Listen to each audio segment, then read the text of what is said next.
Oh, okay. I think we're actually live, aren't we? I say we. It's just me. Hang on. Yeah. Yep. All right. Sweet. I've got it open on my phone. See? Woo, that's me. And I think you can hear me. Hang on. Yep. Think you can. All right. Okay. G'day, guys. And when I say guys, I mean g'day, boys. This is a change. I'm going to start recording myself doing some of the recordings. I don't know. At this stage, we'll just test it out and see how it goes. But yeah, it's a Sunday, and we've just spent the day at home, and I've had a pretty good day. You guys have gotten along most of the time. We've had a few little hiccups, but overall, it's just been great. You've done some amazing painting. Went out to the sandpit for a little while. That was pretty cool. And went to Bunnings with Younger. And Older's done some pretty good bloody reading, so that was pretty cool. And yeah, I'll be honest with you though. I've had a pretty, I don't know. It's been a weird day. Your mum, I'll just call her mum. Mum's boss's father died a couple of weeks back. Sorry to make it morbid. And it just brought up all this stuff for me about your granddad who passed 2 years ago in 2024. Yeah, and I've had a pretty up and down day, but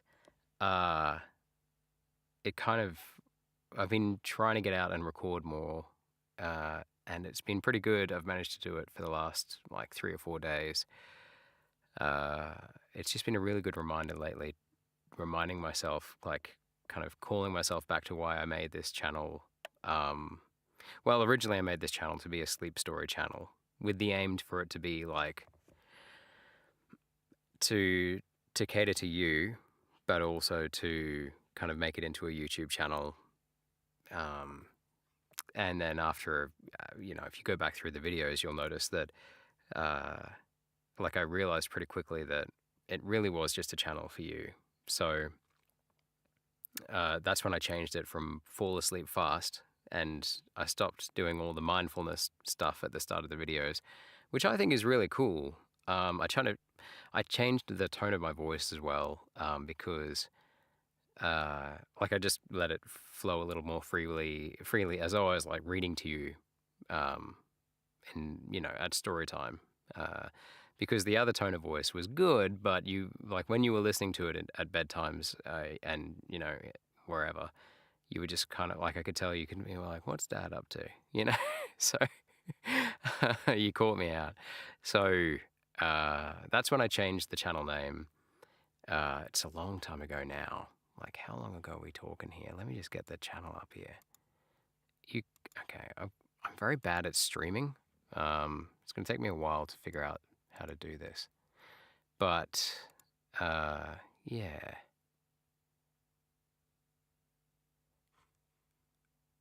Oh, hang on.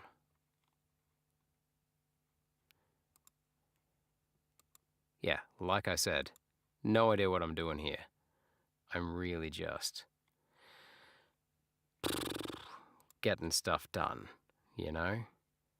Oh gosh, there's a lot of stuff going on here. Oh, there's a lot of options. I don't know what I'm doing. Am I even streaming? I don't even know. I think I am. Yeah, okay. Right. I'm just trying to get to the point where I can okay, I think I'm good. Just gonna click a couple of things and see what happens. Right.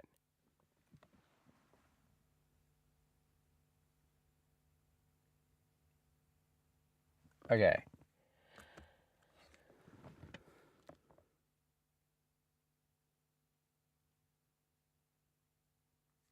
Well, I don't know. According to my phone,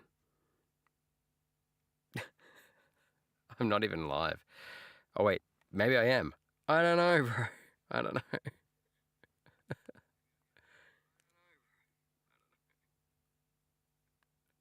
Oh, yeah, okay. I think I'm good.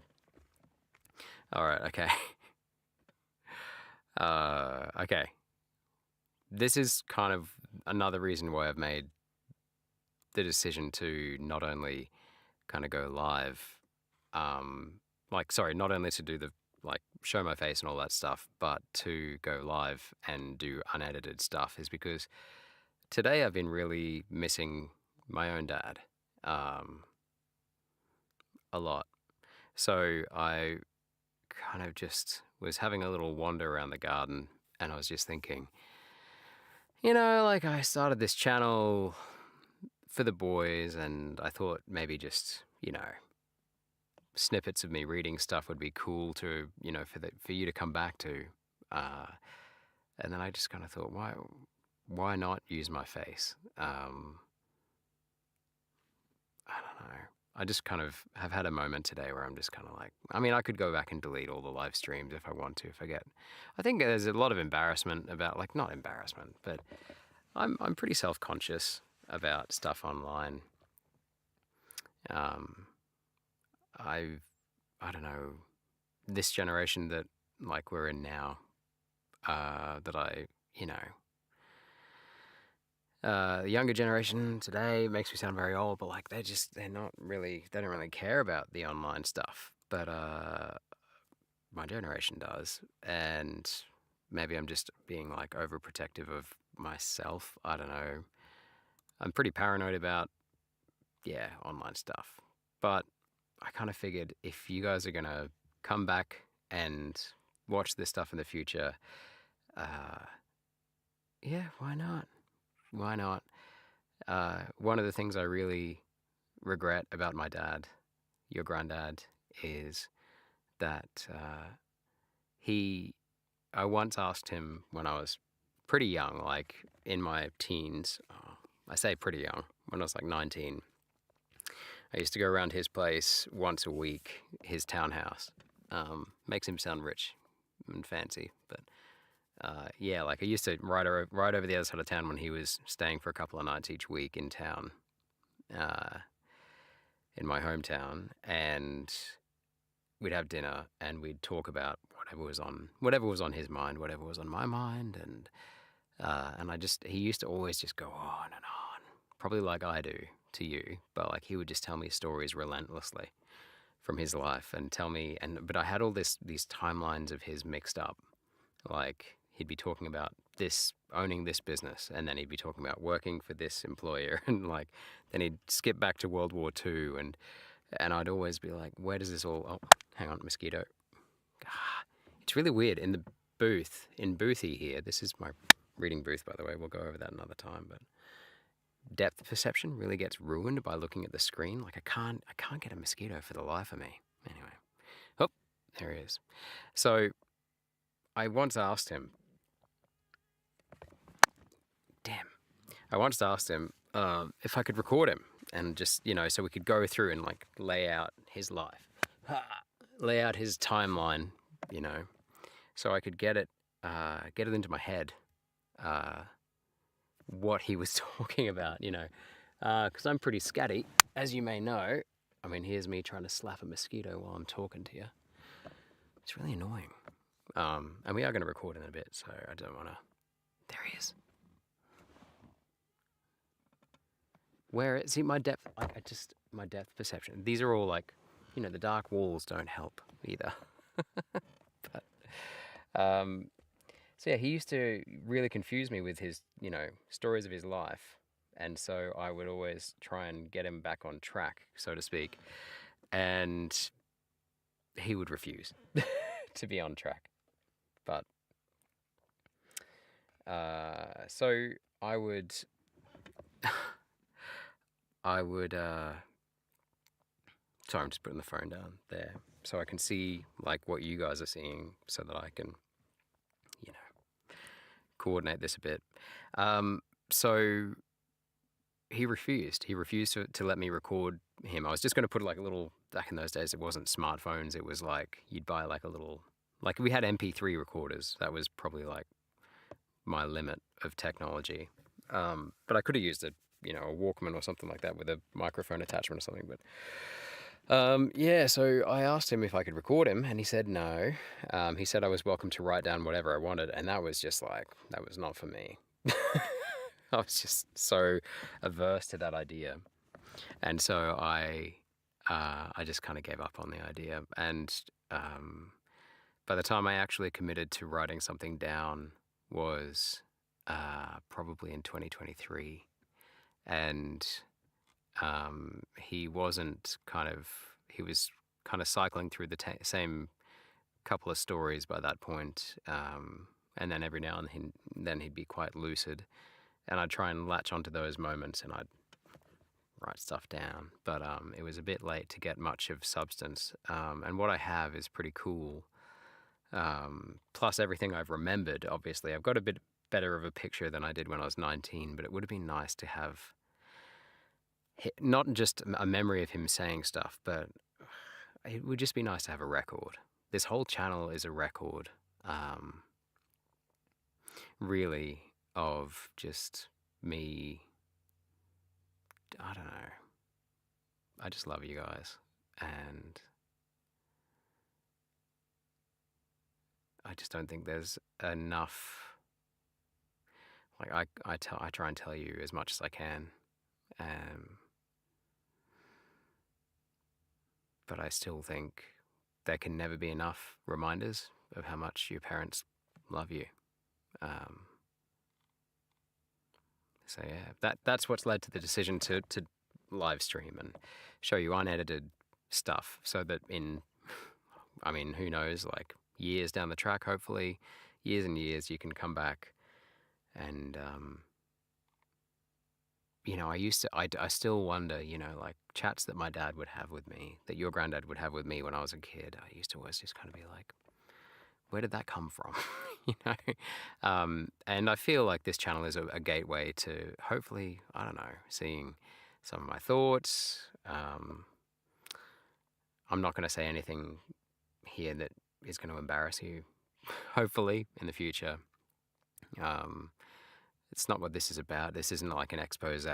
This isn't about sensationalism or trying to get everything out into the open or anything like that. It's really just an online place where you can come back to, like I say in the stories that I've narrated for you in the past, whenever and wherever you are, you can come back here to this channel and just have it as a place you can come to.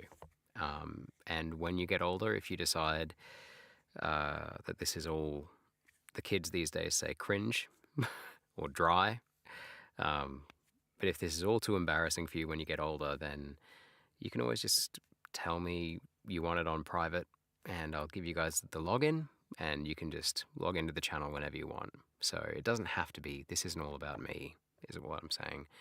At the same time, doing it on a YouTube channel instead of just putting this all onto a hard drive is an obvious attempt to start a channel and like see what see if I can get other people to come and hang out with me online, because I'm just a person, and I'd love it if people come and come and join us for our stories. That'd be awesome. There's a couple of ground rules that I've laid out for the channel, and this is the first time I'm actually verbalizing them.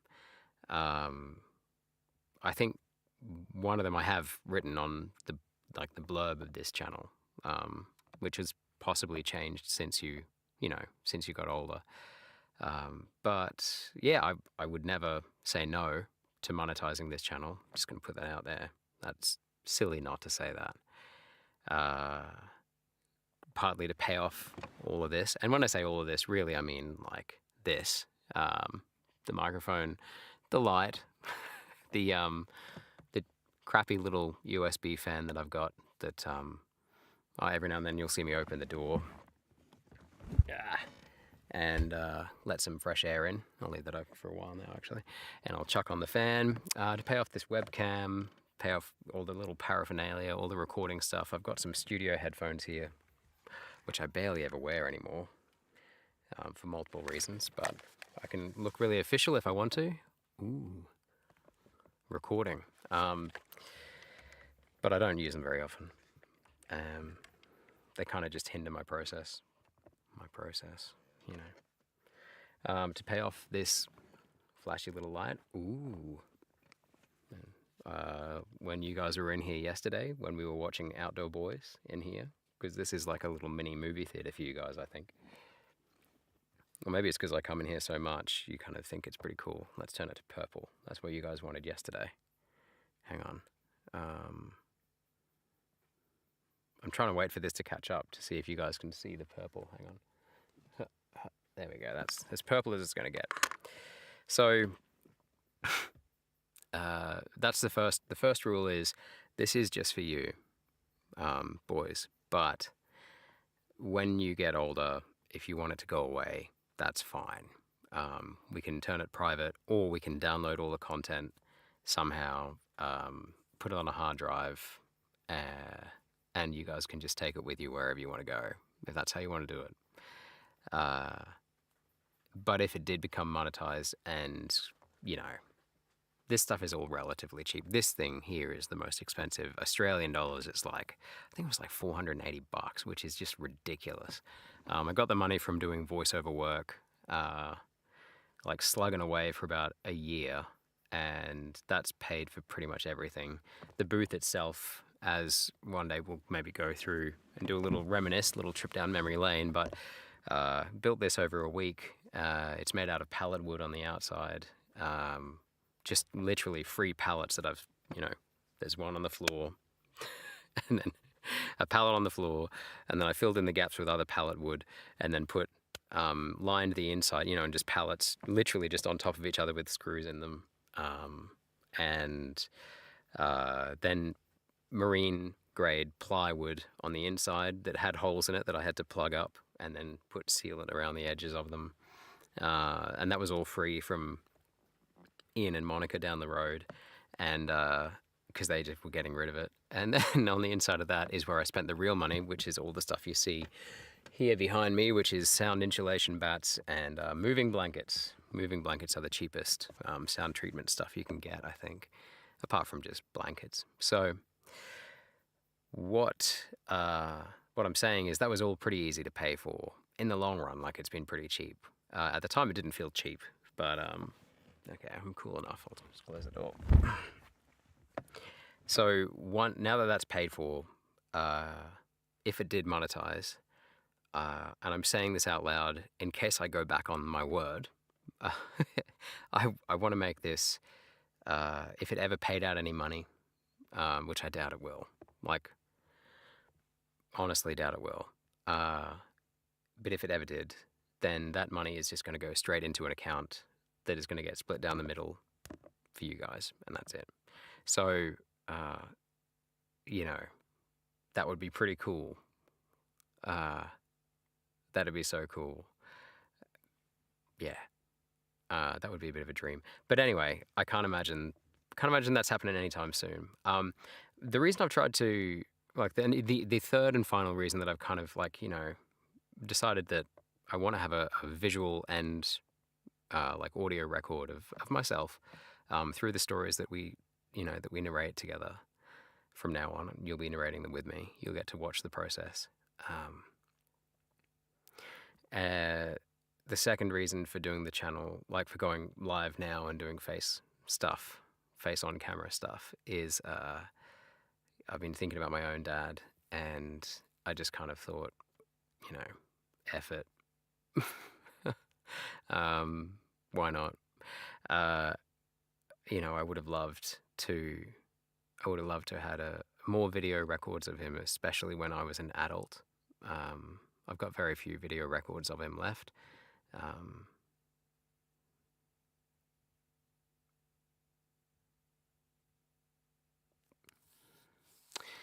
Uh, and the third reason is because we got 100 subs on the channel, which is pretty cool. But that does include, like, like one of your grandmas is on the channel, your uncle's on the channel, your auntie's on the channel, a couple of your aunties are on the channel, and a lot of other people are on the channel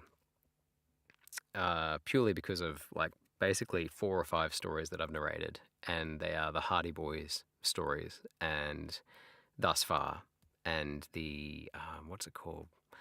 Colors of Space. The Colors of Space, the Marion Zimmer Bradley one, which I really enjoyed reading.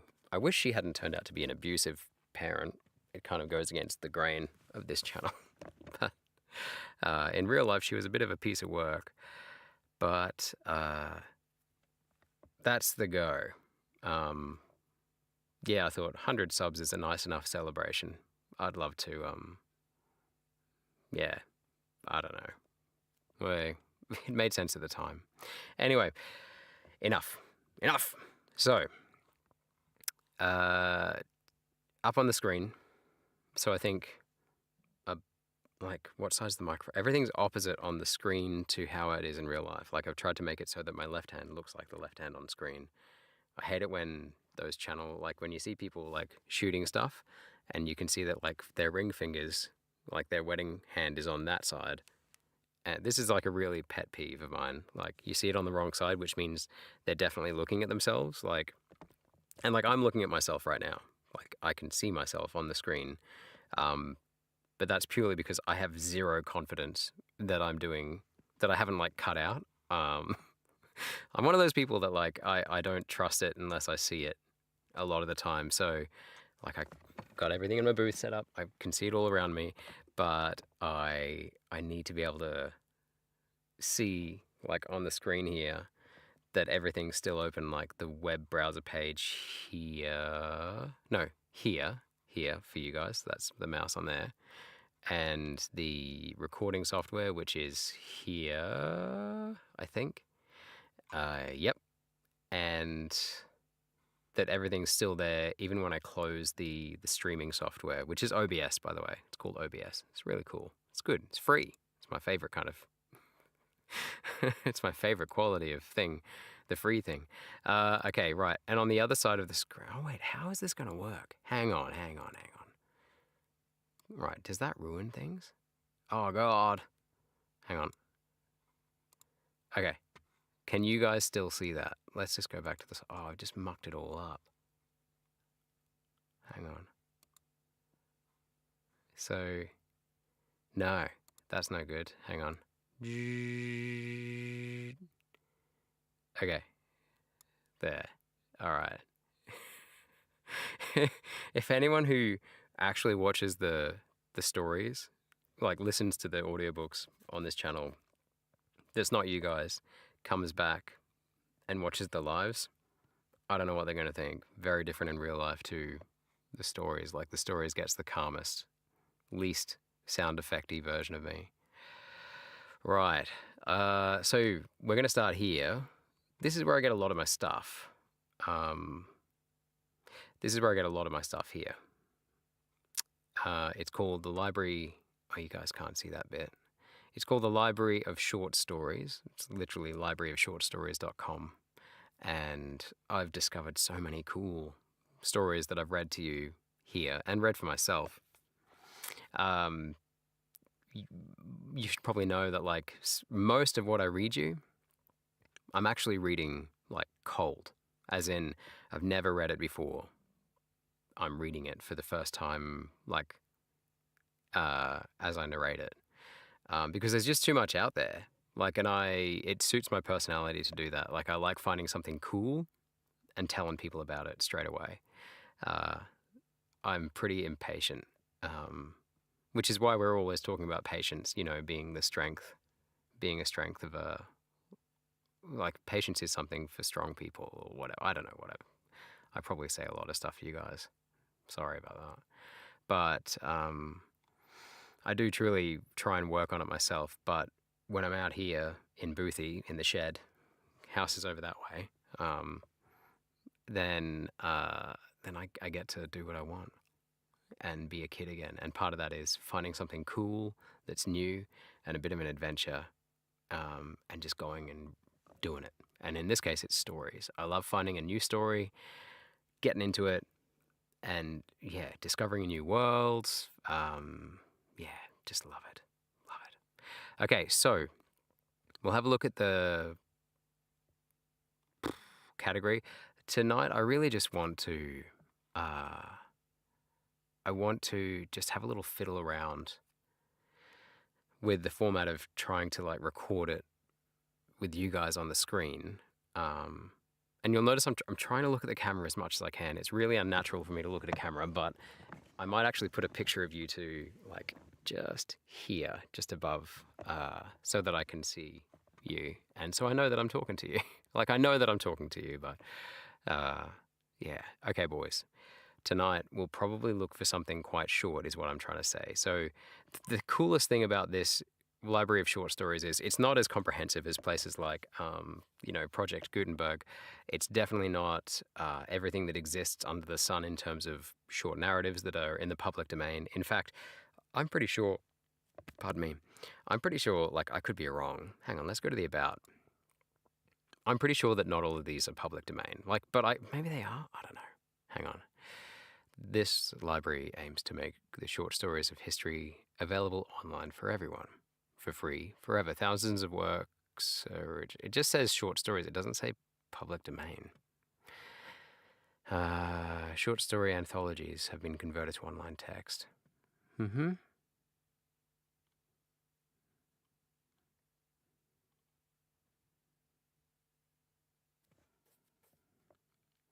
It's run by someone called Evan.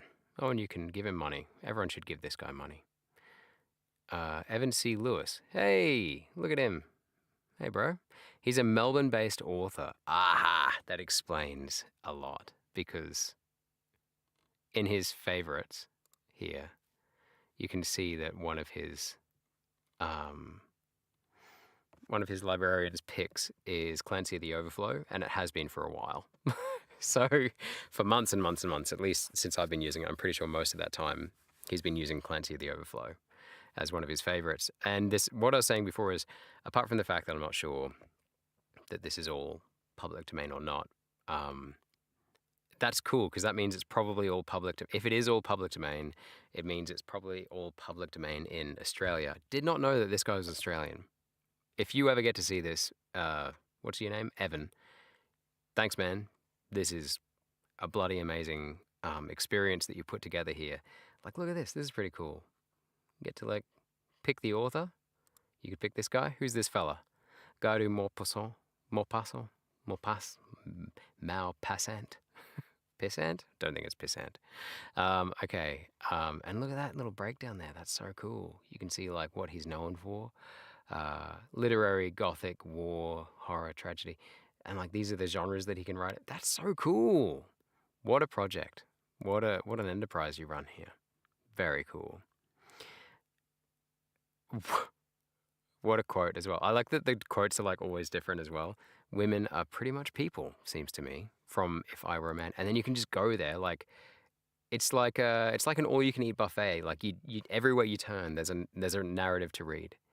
It tells you how, at the end, start of every story, it gives you the word count. It's pretty cool. Okay, I'm just gonna geek out over this for a little bit longer. Tells you about the author, gives you the genre, like the subgenre, literary.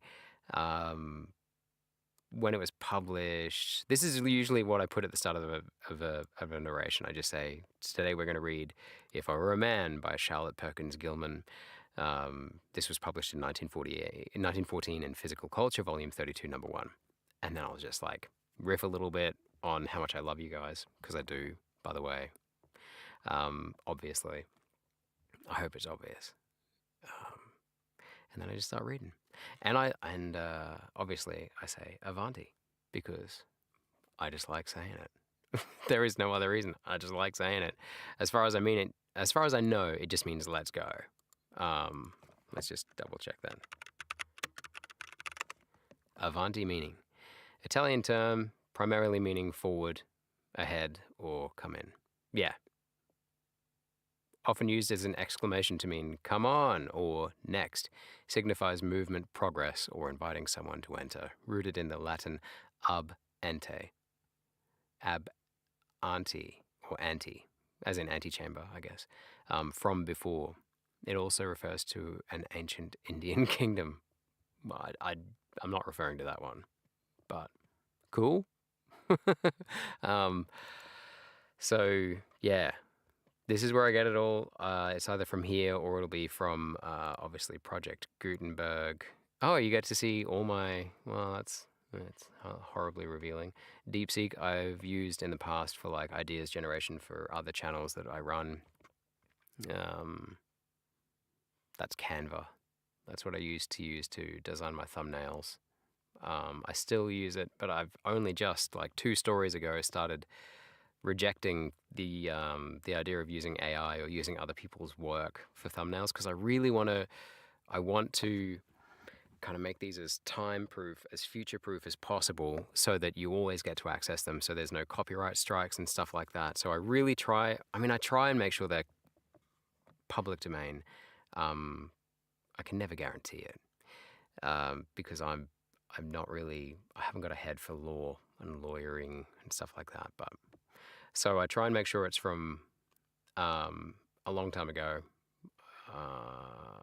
Yeah, what is it? I know it's 95 years in America, but I just figure if it's before 1920, is it 28 or 30 at the moment in 2026, then you're pretty good to go in most countries. And I'm also trying now to just, like the last 2 have just been me writing using this. Hang on. Using this, which you got to see me use yesterday while you were watching The Outdoor Boys. Using this, I don't know if you can see that. One by Wacom. It's literally just a little drawing tablet. Get the pen out. La la la la la la la la la. Oh wait, can I? Oh yeah, I could even use that right now. Oh, that's cool. But I'm not going to. So I use it. I pick a notable quote from the story. For the last 2 stories I've done it, and I use that quote as the thumbnail, and I just write it onto like the thumbnail. And that's pretty much it. So yeah, that's the process. This is what I'm doing. But if I don't get it from Short Story Library, I'm just going to open the door again. This is the life of pretty much most narrators trying to work out your airflow problems in a booth. I mean, beyond a certain level of professionalism, I'm sure that you don't have to. You've got an air conditioning system that doesn't get picked up. But yeah, it's just me in this sweaty little booth. So, which I love.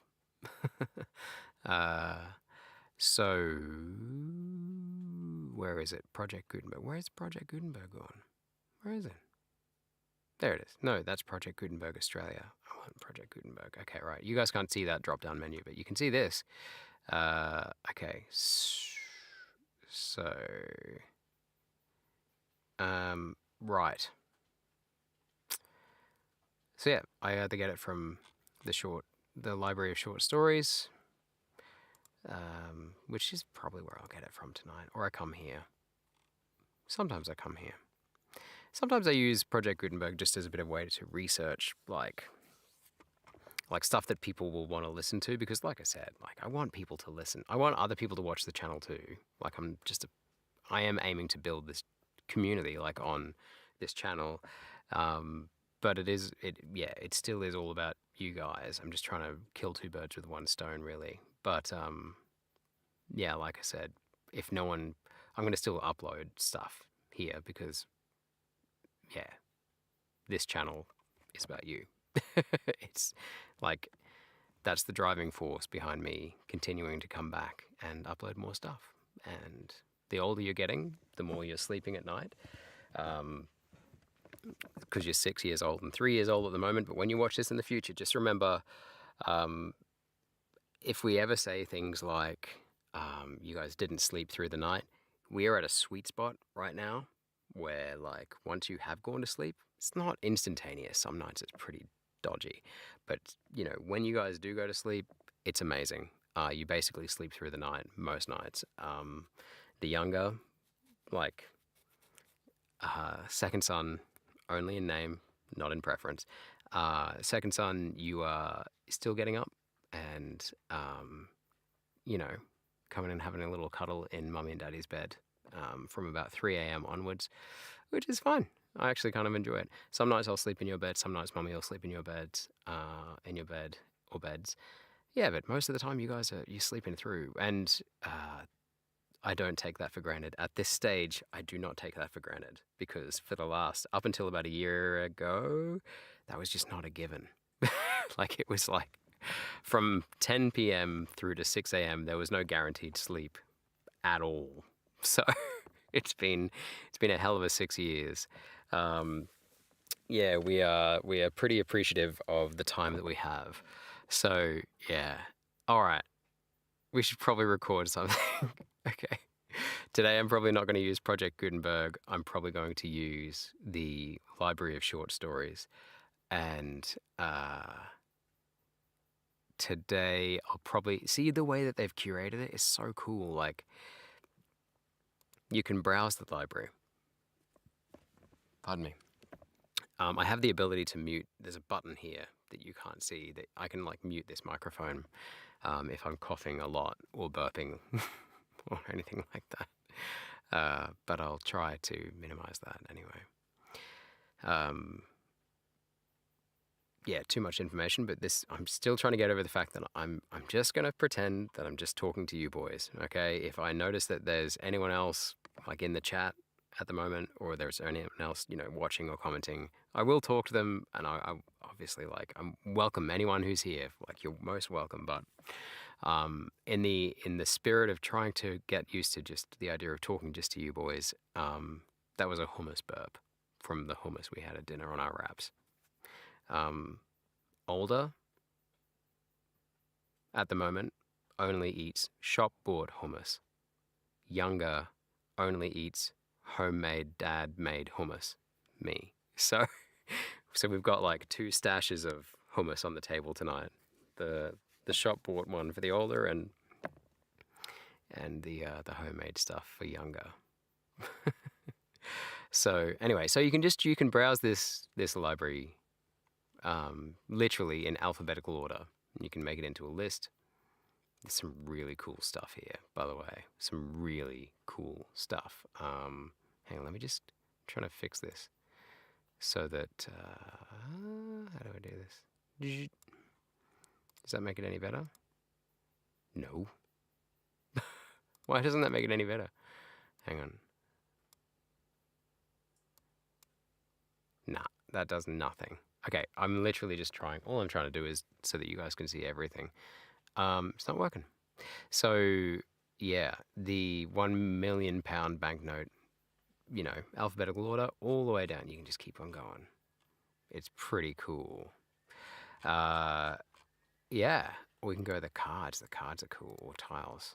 Ooh, very cool. I very much appreciate that there's a picture for every one of these. I'm a very visual learner, so. And they've even got little ratings as well. Like, how good is that? I've read you this one, by the way. 2BR naught to be.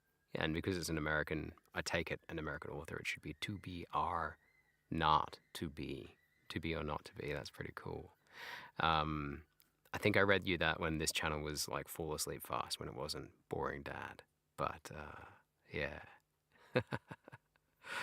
Okay, so we'll probably, though, not go straight into just finding one random one in the category. We won't use the genre searches, the classics, like the site genres. They're not genres, the classics.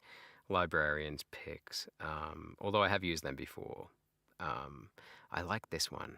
I do this stuff. Like tonight we'll probably do a 10 to 20 minute story. And I've done some of the last 2 I think that I've done are from this exact list. Look, there it is again, 2BR naught to be.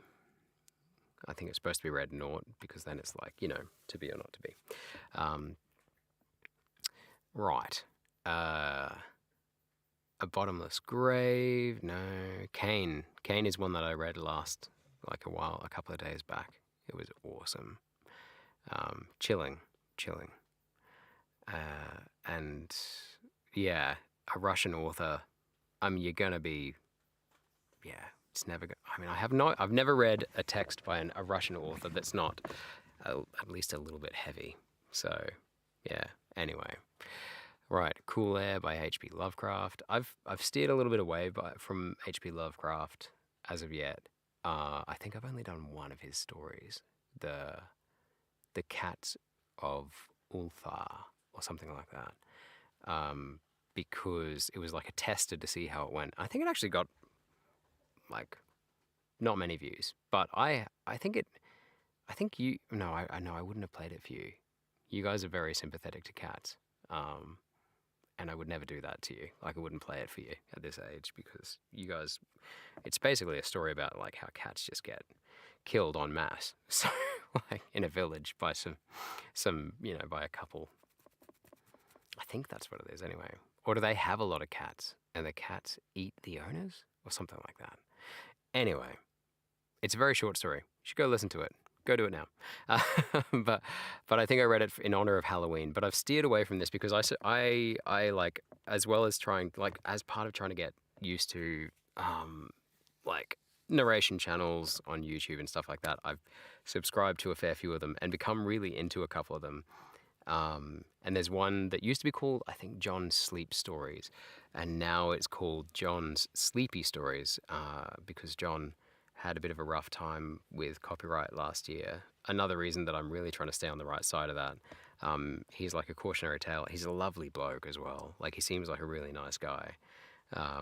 John's Sleepy Stories, I think it's called. Yeah, and I'm very keen to not that we are in any way, shape, or form in any competition. Like we are in different worlds, but like I just didn't want him to think that I was copying him. So even though I love a lot of H.P. Lovecraft, I didn't want to kind of step on his toes, which is so stupid. So I haven't done much H.P. Lovecraft yet, but I will be getting to it, especially when you get older and you can handle some of those themes. Like, my God, it's chilling stuff, but it's evocative. It's got to be provocative. Confessions of a Humorist I did a couple of days ago. I think that's like so cool. It's like the life of an influencer, like taking up something they want to do as a passion and turning it into a career and then getting really sick of it really fast. You see it happen like at this period in time, 2026, you see it happen all the time. There was this phase a couple of years ago where a whole bunch of YouTubers quit because they were just like old in YouTube terms, like they were in their 30s, some of them, and they were like, oh no, what am I going to do? Some of them have come back since then. Anyway, The Nightingale, 15 minutes. Oof. It's Hans Christian Andersen. I've stayed away from the traditional fairy tales, mostly because of I still have a bit of a cringe factor around some of the attitudes towards women in some of this literature in the public domain stuff. Autumn Flower. Oh, that's the same guy that did Kane, which could be interesting. The Big Trip Up Yonder. I like the little quote and the options here, like the summaries. In the year 2185, when people no longer age. Okay, now you're talking my language, a bit of sci-fi. Several generations of the one family live together in an ever-increasingly packed house, waiting for Gramps to cark it and hand over a large inheritance. In the year 2185. Okay. Several generations of the one family live together because no one ages. Okay. All right, that's pretty cool. And what's the quote? This day, Lou would be disinherited for the 11th time, and it would take him perhaps 6 months of impeccable behavior. Would be disinherited for the 11th time, and it would take him perhaps 6 months of impeccable behavior to regain the promise of a share in the estate. I mean, that's intriguing. 15 minutes, and I wouldn't want it any longer than 20 minutes, because these say 15 minutes. It'll actually turn into probably like closer to a 25 to 30 minute narration for me. And as well as that, it takes much longer than 25 minutes to 30 minutes to record, as you'll find out. We're gonna go through it. You'll see the amount of punch and roll recording I have to do with these two fingers. redoing lines when I just F it up.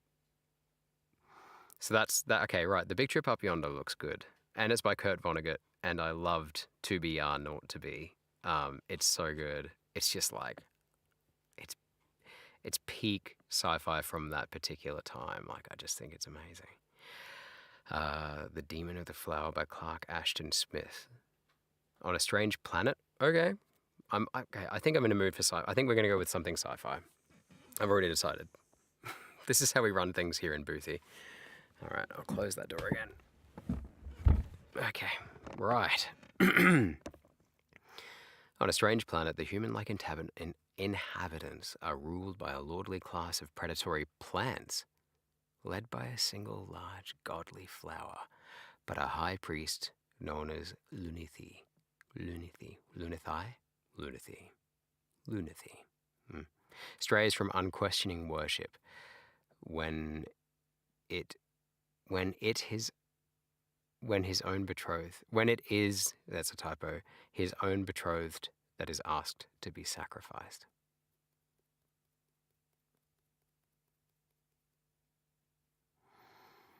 So as a high priest that obviously worships the large godly flower, but when it all comes home to roost, he obviously steps out of line. Okay. The Man Who Could Imitate a Bee, already done that. Go check it out. It's pretty interesting. Like a one-trick pony. And like also quite obviously, like, as someone who's a bit spectrumy myself, very, very much like a guy who has no social contact with the world and finds the world a complete mystery wrapped in an enigma. Having to learn from his mum what social cues are at parties, definitely relatable. A young scientist stoops to cheap comedy. Yeah, no, we've done that. Okay, The Argonauts of the Air by H.G. Wells. I've stayed away mostly from H.G. Wells. I've done The Country of the Blind, and I did that because I was just like, it's just too good not to do. Like, I've just got to do it.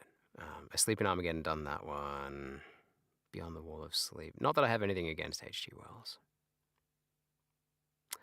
Look, it's going to be The Big Trip Up Yonder. I think we'll just give that a crack. Like I said before, like, I don't usually read. Oh yeah, and it's not too bad. 3,569 words. I'm going to say that's going to be about a 30 to 37 minute, maybe, narration, depending on like how we want to do it. So I'll probably, like I said before, like I was just saying before, that I just said before, most of the stuff I read to you, I'm reading cold. Like I'm reading for the first time because I like the idea of discovering it with you. Published in 1954. Okay, what exactly, like, is it public domain? Like, I hope it is.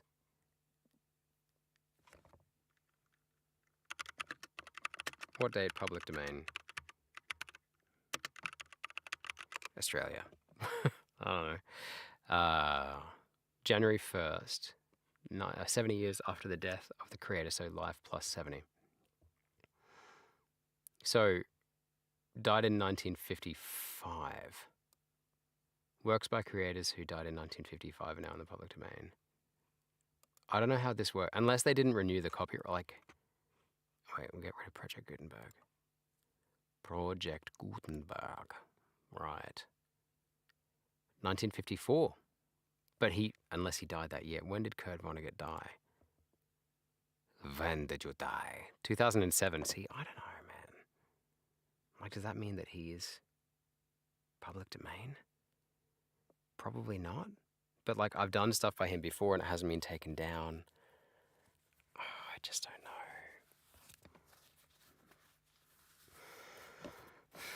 Most of his short stories are still copyrighted. Okay, so I can't use him. Damn it. So how do we have it here then? Like, are we allowed to have it on here? How does this work? Okay, right. This is the first time I've had to think about it because I'm live, so I actually have to think about it. So annoying. All right. I see there are 3 people in the chat. I'm actually one of the people in the chat, right? If the other 2 people know anything about public domain and you want to share, I'm more than happy to. But technically, there are 2 people who are not me watching this right now. It would be useful if you could weigh in. Otherwise, I'm going to have to choose something else. I might just choose something else. Yeah, okay. When's this published? Okay. 1933.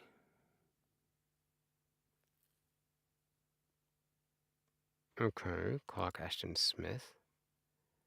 Died in 1961. That's closer. It's not good enough. Actually, hang on, does it say?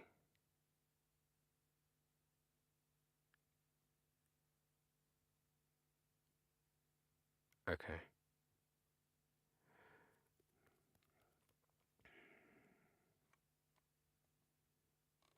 Geez, he looks complex. Okay, maybe I just need to go to Project Gutenberg. Hang on, let me just go to Project Gutenberg and see what I can do. Look, what about...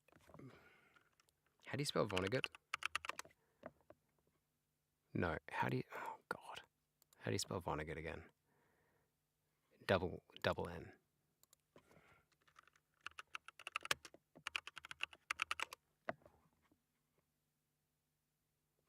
Okay, it's on here.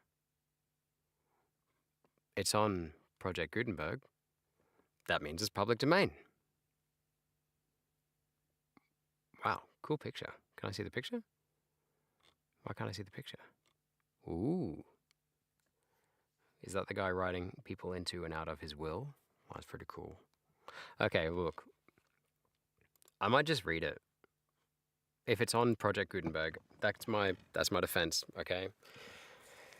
That's my defense.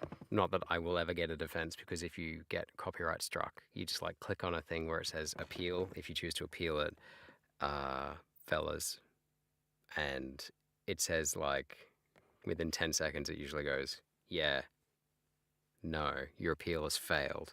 You've lost your video. So, yeah, anyway. Righto. Here's how we're going to do this. So, get up my recording software, which is Audacity. And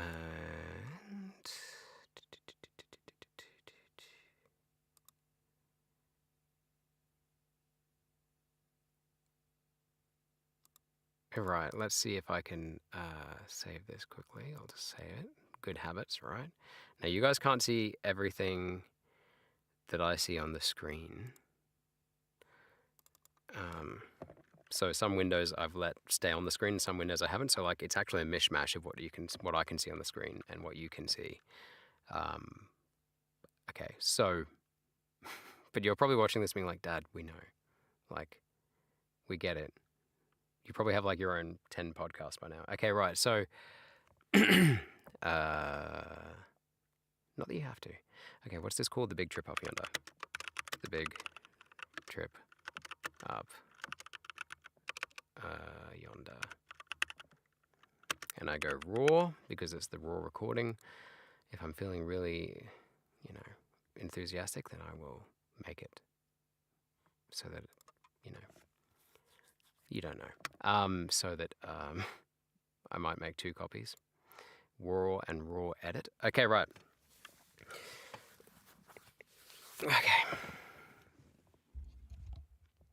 Okay. Not too close. So I'm reading here. So I want the voice to hit that on an angle. Usually I have a bottle of water down there, but this time around I don't. I forgot it, and I can't be bothered. So in order to make that nullified, I don't know how's this going to work. You might see, you might hear a lot of stuff. Hang on, let's just test this out.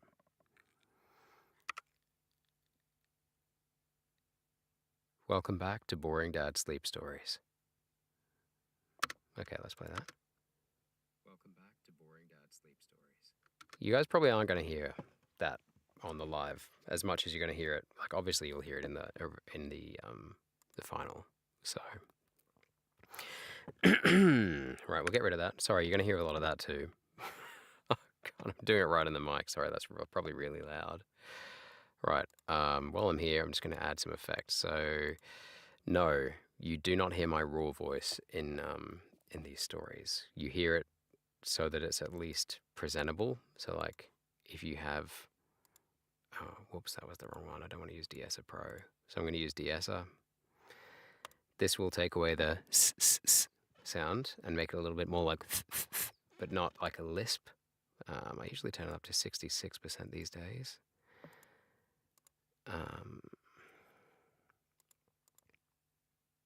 Get my mouth clicker up, mouth declicker, and that's all the noises, the mouth noises. Apologies for putting you through that. Oh, look, I'll chuck it on. I should have brought some water in. I'm going to chuck it on 70. Otherwise, I could probably chuck it on 65. And that's all I'm using at the moment. As well as that, I get the brand of audio interface I use is a Vocaster, and I will have the warm setting on. I'll do the auto gain setting. Let's see if I need to do any. We'll just reset that. Okay, so today we're reading The Big Trip Up Yonder by Kurt Vonnegut. It's a sci-fi quirky novel, and it was published in 1954 in Galaxy Science Fiction. Okay, so it's reset the levels. Pardon me. Okay. I think we're good to go. All right. I'm just going to double check that you guys can see what I can see. Yep, you can see the story. Yep, there. And you can see the audio interface there. Okay, cool. So I'm going to get rid of that. I'm going to turn it onto multi-view. I record in stereo and then I just change it into a mono in the render. Even though you technically should be able to use mono recording, but maybe it's changed, but it doesn't work in this program, which is called Audacity, by the way. It's free. Free. All right, okay. So you're going to see the madness of recording now. So I use this thing called punch and roll. So every now and then you'll just hear a tap, and that's me stopping it. I've got all these shortcuts on the keyboard here. I'll stop it and then press the button next to it on my keyboard, which will take it back 3 seconds. Delete the stuff that I've just, like, I'll click on a place. I'll show you. La la la la la la la. Uh-oh, I messed up. So I pause it. I'll click like where the break is that I want to start anew. And then I'll click the button here. It'll get rid of that bit there, that newest bit, after that section that I just selected, after that point I just selected, and then it will go back 3 seconds. It'll kind of play it and then lead me in, and then I just start speaking once it gets back to the blank bit. So, la la la la. Uh-oh, I messed up, and it's much better this time. See, like that. And now it reads. Uh-oh, I messed up, and it's much better this time. But usually, if you put it too close to the audio before, then it puts in a little echo. Uh-oh, I messed up, and it's much better this time. Which I actually spent like half a year trying to figure out what that was. We'll talk about that another day. It's ridiculous. Your mum laughed at me a lot. No, she didn't. That's not true. She didn't laugh at me.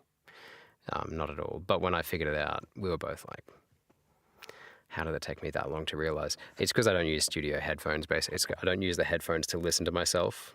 The microphone is picking up the last little bit of echo from the speakers down there, and it's applying that to the recording. Anyway, right. Let's just start recording, okay? Welcome back to Boring Dad Sleep Stories. Today, I can't do it because you guys are watching me. Okay, all right, okay.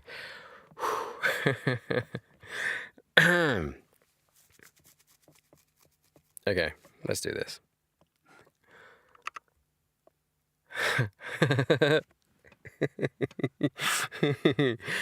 I got performance anxiety. I've never recorded. Like actually no. For one other channel, I did this once, but it was like with like some AI generated story. But I'm not used to recording. Okay. Okay.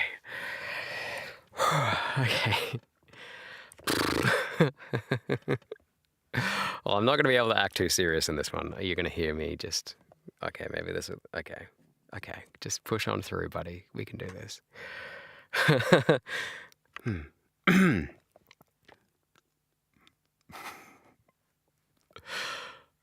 Okay. Okay. Welcome back to Boring Dad Sleep Stories. I don't like it. I can't do it. Okay. Okay. Welcome back to Boring Dad Sleep Stories.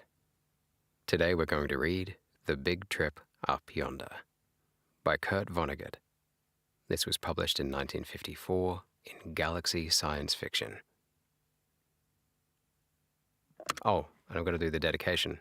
I try and remember to do, sometimes I don't do the dedication just to see if people will listen more, like engage better with the story, but most of the time I try and put in a dedication to you guys, and I think I'm just going to keep on doing that because this is for you, right?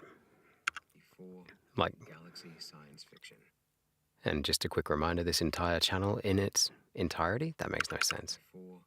Galaxy Science Fiction. And just a reminder, this channel in its entirety is dedicated to my two sons, who are currently 6 and 3 years old, and whom I love very much. It's true, but I sound like an idiot. Sons, who are currently 6 and 3 years old. And boys, this is the first time I'm recording this story at the same time as streaming the process to you live. It's been a big learning curve, and I've talked way too much already, but at least my voice has warmed up. Your mum and I love you so much. Avanti. That was good. I do love you, boys. Gramps Ford, his chin resting on his hands on the crook of his cane, was staring irascibly at the 5-foot television screen that dominated the room. On the screen, a news commentator was summarizing the day's happenings. Every 30 seconds or so, Gramps would jab the floor with his cane tip and shout, "How? We did that 100 years ago!" Emerald and Lou, coming in from the balcony where they had been seeking that 2185 AD rarity, privacy, were obliged to take seats in the back row, behind Lou's father and mother, brother and sister-in-law, son and daughter-in-law, grandson and wife, granddaughter and husband, great-grandson and wife. Oh, fuck. Pardon me. Okay, I do swear when I record. You got me. Sorry. Daughter-in-law, grandson and wife. What am I up to? Grandson and wife. Okay, yeah, I'll just put my cursor there. Just to highlight that there. Go back to here. And daughter-in-law, grandson and wife. Granddaughter and husband. Great-grandson and wife. Nephew and wife. Grandnephew and wife. Great-grandniece and husband. Great-grandnephew and wife. And of course, Gramps, who was in front of everybody. All save Gramps, who was somewhat withered and bent, seemed by... Oh, wait, no, that's not right. That's not how you read that. Gramps, who was in front of everybody. All save Gramps. No, all save Gramps. All save Gramps. Gramps, who was in front of everybody. All save Gramps, who was somewhat withered and bent, seemed, by pre-anti-Gerasone standards, I'm going to have to look that up. So does that mean like 100-year-old? Anti-Gerasone is a fictional, widely available, and expensive medication in Caponica's short stories, The Big Trip Up Yonder, and that one. It halts the aging process, preventing death from old age by causing severe... Okay, well, I mean, I guess we're going to find that out in the story. Damn. Okay, right. So that means I can pronounce it however I want. Free pass. Okay. Grams, who was in front of everybody. All save Grams, who was somewhat withered and bent, seemed by Pranty. God damn it. Sorry, guys. You are discovering exactly how much of a potty mouth I have. Grams, It all comes out. who was in front of everybody. All save Grams, who was somewhat withered and bent, seemed by pre-anti-Gerasone standards to be about the same age, somewhere in their late 20s or early 30s. Gramps looked older because he had already reached 70 when anti-Gerasone was invented. He had not aged in the 102 years since. Meanwhile, the commentator was saying, Council Bluffs, Iowa was still threatened by stark tragedy, but 200 weary rescue workers have refused to give up hope and continue to dig in an effort to save Albert Hagedorn, 183, Hagedorn. That's not right. But 200? Yeah, might as well go back to the start of the news story. Meanwhile, to put on an American accent or not to put on an American accent. See, the American accent that I use is terrible. Like, it's not good. But I do love doing it. Should I do it? I mean, it says, it's quite obviously in America. I think I put on an American accent for my last Kurt Vonnegut story. Maybe it can be like a Kurt Vonnegut thing that I do, like put on my terrible American accent just for Kurt Vonnegut. Tempting. Let's try it. Oh, wait, whoops, wrong program. In the 102 years since. Meanwhile, the commentator was saying, Council Bluffs, Iowa was still threatened by stark tragedy. But 200 weary rescue workers have refused to give up hope and continue to dig in an effort to save Albert Hagedorn. See, it's just bad. Nah. Meanwhile, how does that news commentator sound? Like business-like. In the 102 years since. Meanwhile, the commentator was saying, Council Bluffs, Iowa was still threatened by stark tragedy, but 200 weary rescue workers have refused to give up hope and continue to dig in an effort to save. To dig in an effort. No, it's to dig in an effort. Iowa was still threatened by stark. Whoa, what's going on with the microphone? Aged in the 102 years since. Meanwhile, the commentator was saying, Council Bluffs, Iowa was still threatened. How is that? Meanwhile, the commentator was saying, Council Bluffs, Iowa was still. Meanwhile, the commentator was saying, Council Bluffs, Iowa was. That's not good. What the hell is that? Okay, delete that. This is literally not. This is a new problem. This has never happened. What the hell is that? Is it because I'm streaming? Hang on, I'm going to turn the microphone off and then on again. Have you tried turning it off and on again?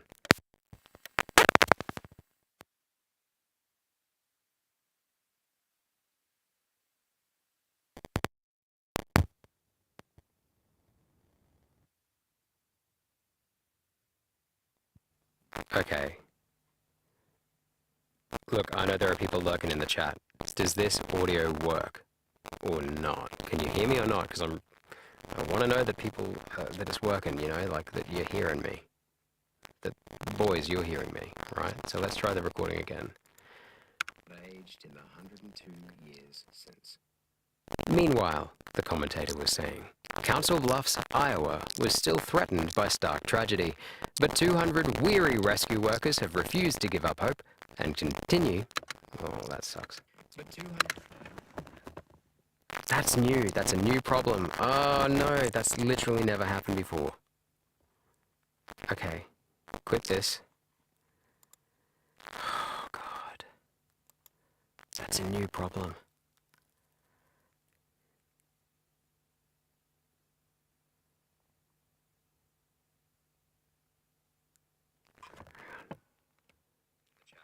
Does this audio work or not? Can you hear me or not? Because I want to know that people that it's working. Oh God, I just listened to the audio. This is what's happening. Hang on. Let me try again. Hello, hello, hello, hello there. Dude. Guys, in the chat, why haven't you told me that this is not working? Okay, right. Okay. Right. This isn't good.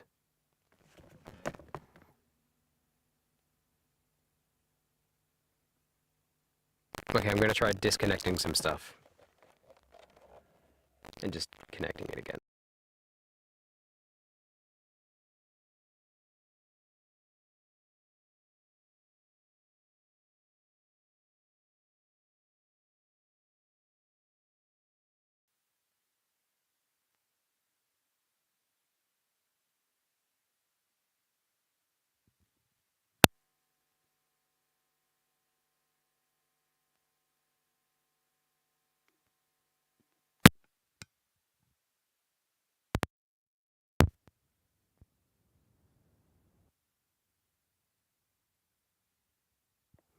Okay. Can you hear it now?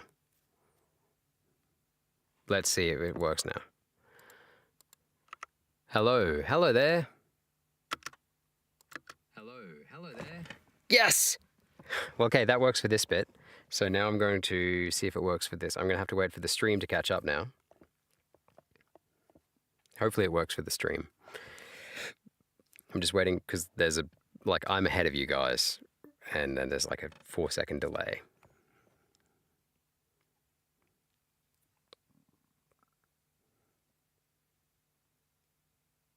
Okay, so I'm just watching the bit now. God, this is the most intensely boring thing ever for you, but it's really important for me.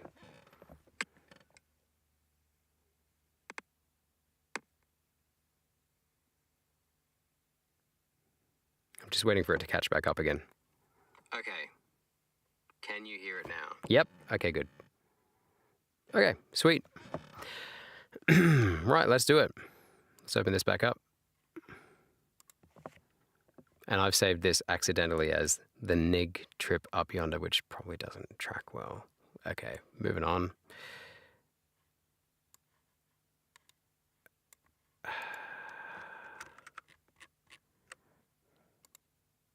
Okay, there we go.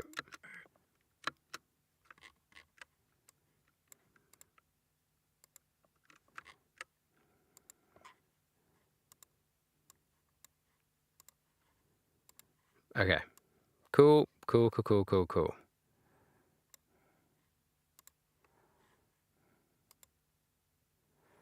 Let's do this. Aged in the 102 years since. In the 102 years since. Okay, we're back on track. Let's do this. Aged in the 102 years since. Oh wait, where does it go? Meanwhile. There we go. Aged in the 102 years since. Meanwhile, the commentator was saying, Council Bluffs, Iowa was still threatened by stark tragedy.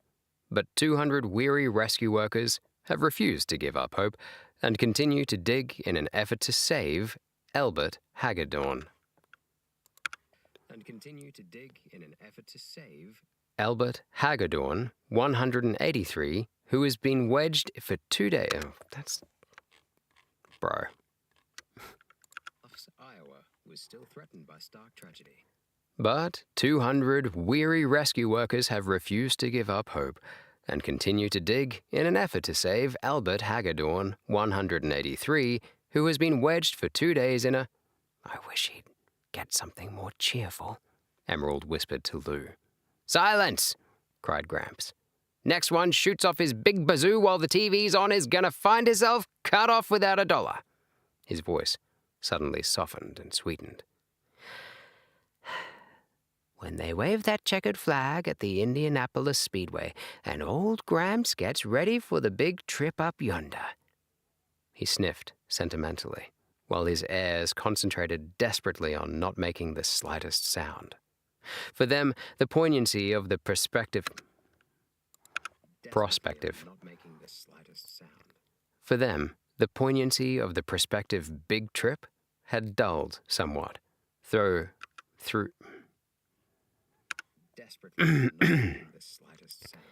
For them, the poignancy of the prospective big trip had been dulled somewhat through having been mentioned by Gramps about once a day for 50 years. Dr. Brainard Keyes Bullard, continued the commentator. Pardon me. Desperately on not making the slightest sound. Oh, whoops.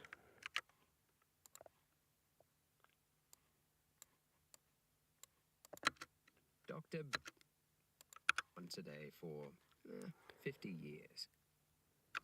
Once a day for 50 years. Dr. Brainard Keyes Bullard, continued the commentator, president of Wyandotte College, said in a...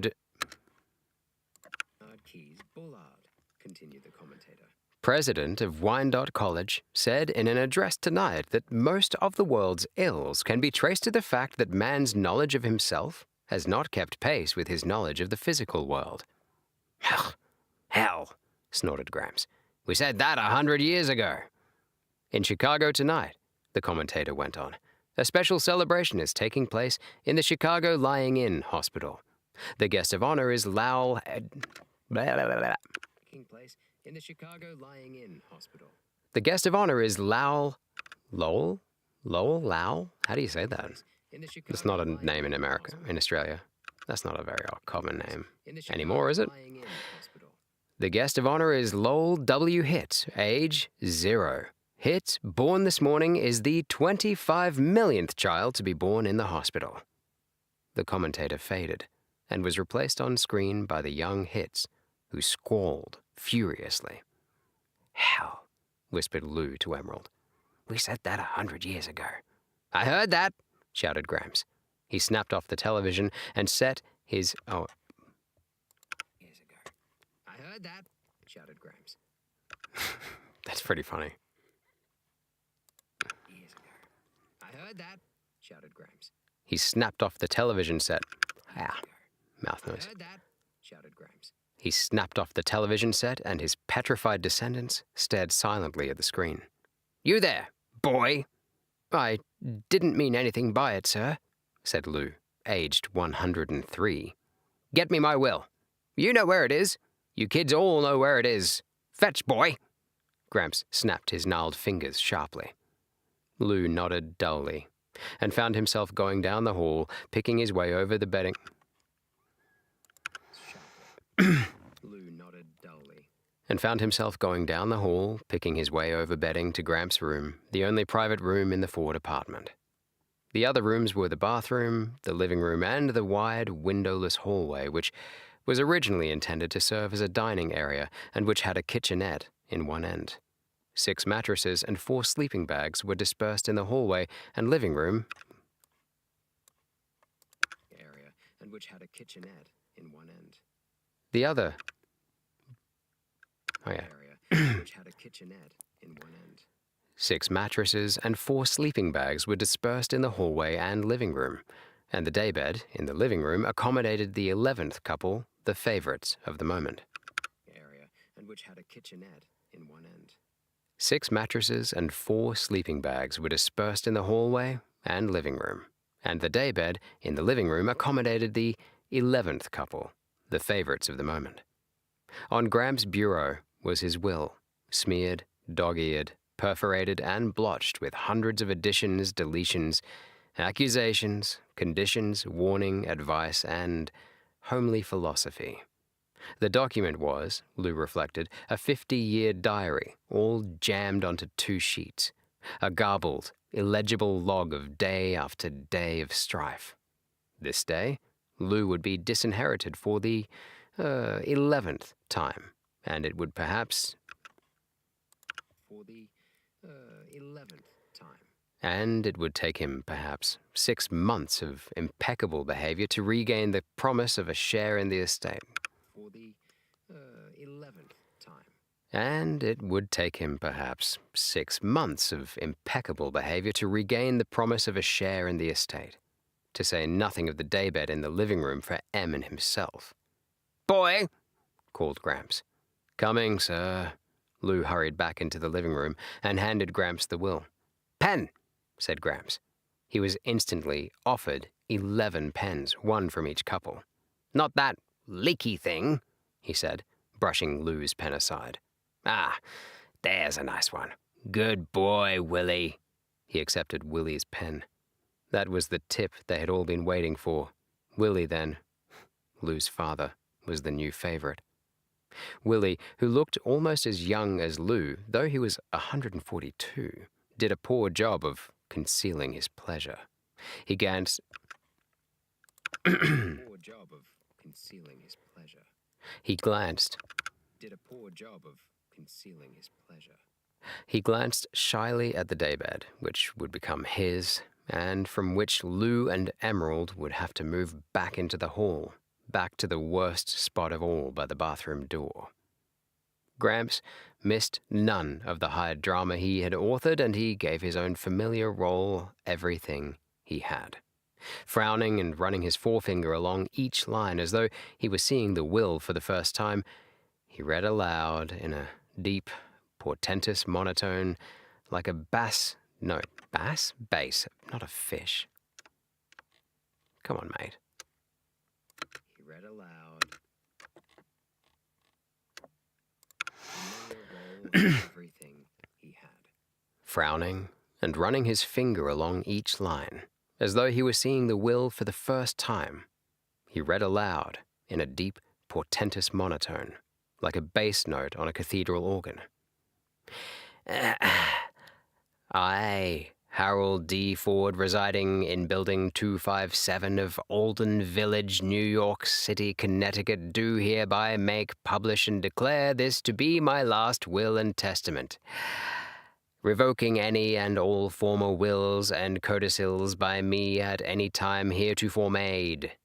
He blew his nose importantly and went on, not missing a word, and repeating many for emphasis, repeating in particular his ever more elaborate specifications for a funeral.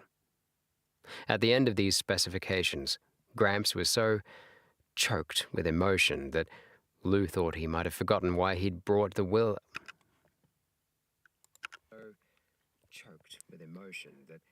Lou thought that he might have forgotten why he'd brought out the will in the first place. But Gramps, heroically, brought his powerful emotions under control and, after erasing for a full minute, began to write and speak at the same time. Lou could have spoken his lines for him. He had heard them so often. I don't like that breath. I have had many heartbreaks ere leaving this vale of tears for a better land, Gramps said and wrote, but the deepest hurt of all has been dealt me by. He looked around the group, trying to remember who the malefactor was. Everyone looked hopefully at Lou, who held up his hand resignedly. Gramps nodded, remembering, and completed the sentence. My great-grandson, Louis J. Ford. Grandson, sir, said Lou. Don't quibble. You're in deep enough now, young man. Said Lou. Don't quibble. Grandson, sir, said Lou. Don't quibble, young man. Wait, bugger. Where am I up to? Yeah. Grandson, sir, said Lou.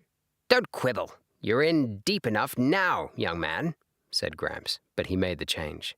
And from there he went without a misstep through the phrasing of the disinheritance, causes for which were disrespectfulness and quibbling. In the paragraph following, the paragraph that had belonged to everyone in the room at one time or another, Lou's name was scratched out and Willie's substituted as heir to the apartment, and the biggest plum of all, the double bed in the private bedroom. So, said Gramps, beaming. He erased the date at the foot of the will and substituted a new one, including the time of day. Well, time to watch the McGarvey Family. The McGarvey Family was a television serial that Gramps had been following since he was 60. Or, well, I shouldn't have waited that long to breathe. Time to watch the McGarvey Family. The McGarvey Family was a television serial that Gramps had been following since he was 60, or for a total of 112 years. "I can't wait to see what's going to happen next," he said. Lou detached himself. "Just breathe, man." Lou detached himself from the group and lay down on his bed of pain by the bathroom door. Wishing Em would join him, he wondered where she was. He dozed for a few minutes until he was disturbed by someone stepping over him to get into the bathroom. A moment later, he heard a faint gurgling sound as though something were being poured down the wash basin drain. Suddenly, it entered his mind that Em had cracked up, that she was in there doing something drastic about Gramps. "Em," he whispered through the panel. There was no reply, and Lou pressed against the door. The worn lock, whose bolt barely engaged its socket, held for a second, then let the door swing inward. "Morty!" gasped Lou. Lou's great-grandnephew, Mortimer. Swing inward. Let the door swing inward. "Morty!" gasped Lou. Lou's great-grandnephew, Mortimer, who had just married. Lou's great-grandnephew, Mortimer, who had just married and brought his wife home to the Ford Menage, looked at Lou with consternation and surprise. Morty kicked the door shut, but not before Lou had glimpsed what was in his hand. Gramps' enormous, economy-size bottle of anti-gerasone. I still can't get the name of that right because it's a made-up word. Gramps' enormous, economy-sized bottle of anti-gerasone, which had apparently been half empty and which Morty was refilling with tap water. A moment later, Morty came out, glared defiantly at Lou, and brushed past him wordlessly to rejoin his pretty bride. Shocked, Lou didn't know what to do. He couldn't let Gramps take the mouse-trapped anti-gerasone, but if he warned Gramps about it, Gramps would certainly make life in the apartment, which was merely insufferable now, harrowing. Lou glanced into the living room and said, "It's about now that I'd usually have a drink." Lou glanced into the living room and saw that the Fords, Emerald among them, were momentarily at rest, relishing the botches that the McGarveys had made of their lives.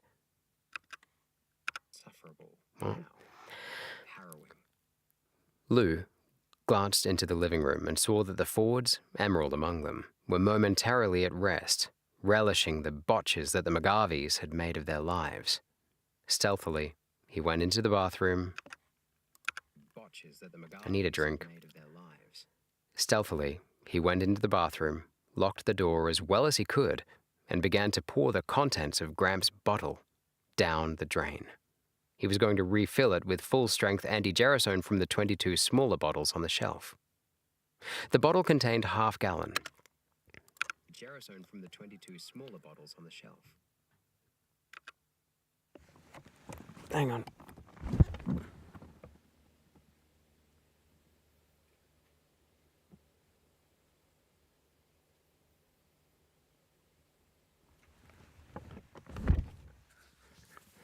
That was weird. Heard a noise. Usually I've got a light out there. The light's not there tonight. Had to recharge it. Okay. It's got like an auto switch on it. The bottle contained a half-gallon, and its neck was small, so it seemed to Lou that the emptying would take forever, and the almost imperceptible smell of anti-gerasone like Worcestershire sauce now seemed to Lou, in his nervousness, to be pouring out into the rest of the apartment, through the keyhole and under the door. The bottle gurgled monotonously. Suddenly, up came the sound of music from the living room, and there were murmurs and the scraping of chair legs on the floor. "Thus ends," said the television announcer, "the 29,121st chapter in the life of your neighbors and mine, the McGarveys." Footsteps were coming down the hall. There was a knock on the bathroom door. "Just a sec," Lou cheerily called out. Desperately, he shook the big bottle, trying to speed up the flow.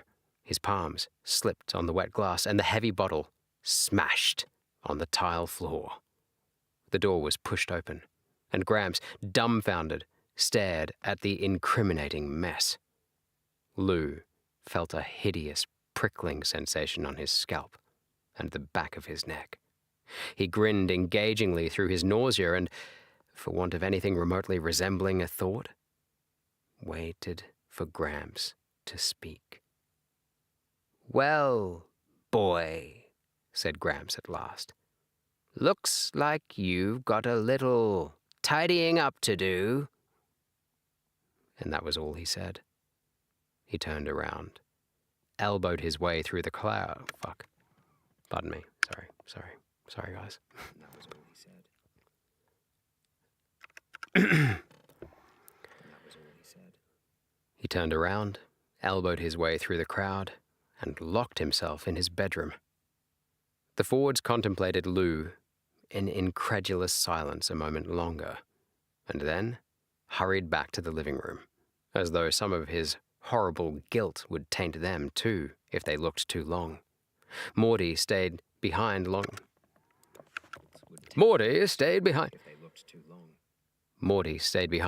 enough to give Lou a quizzical, annoyed glance. Then he also went into the living room, leaving only Emerald standing in the doorway. Tears streamed over her cheeks. "Oh, you poor lamb. Please don't look so awful. It was my fault. I put you up to this." "Please don't look so awful. It was all my Please don't look Emotion. so awful. It was my fault. I put you up to this with my nagging about Gramps." No," said Lou, finding his voice. "Really, you didn't. Honest, Em, I was just... You don't have to explain anything to me, hun. I'm on your side, no matter what." She kissed him on one cheek. "I'm on your side, no matter what." She kissed him on one cheek and whispered in his ear, "It wouldn't have been murder, hun. It wouldn't have killed him. It wasn't such a terrible thing to do.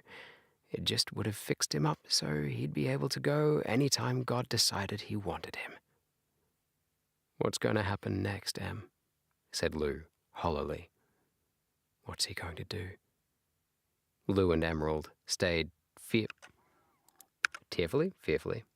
What's he going to do? Lou and Emerald stayed fearfully awake almost all night, waiting to see what Gramps was going to do. What Gramps was going to do. Awake almost all night. Waiting to see what Gramps was going to do. But not a sound came from the sacred bedroom. 2 hours before dawn, they finally dropped off to sleep. At 6 o'clock, they rose again, for it was time for their generation to eat breakfast in the kitchenette. No one spoke to them. They had 20 minutes in which to eat, but their reflexes were so dulled by the bad night that they had hardly swallowed 2 mouthfuls of egg-type processed seaweed before it was time to surrender their places to their son's generation. Then, as was the custom for whoever had been most recently disinherited, they began preparing Gramps' breakfast, which would presently be served to him in bed, on a tray. They tried to be cheerful about it. The toughest part of the job was having to handle the honest-to-God eggs and bacon and oleomargarine. Oleomargarine? Was that like olive oil margarine? What's wrong with that? We eat that all the time. There's nothing wrong with that. Okay. They tried to be cheerful about it. I mean, what I'm saying is, like, they're trying to make it sound dystopian, but, like, it sounds delicious. Everything. But, I mean, no, it's this synthetic food kind of dystopian future, isn't it? Where everything is slop, tried to make into good stuff. Right. Shall we? They tried to be cheerful about it. The toughest part of the job was having to handle the honest-to-God eggs and bacon and oleomargarine on which Gramps spent so much of the income from his fortune. "Well," said Emerald, "I'm not going to get all panicky until I'm sure there's something to be panicky about." "Maybe he doesn't know what it was I busted," Lou said, hopefully. "Probably thinks it was your watch, Crystal," offered Eddie. Eddie's going to have a different-ish voice.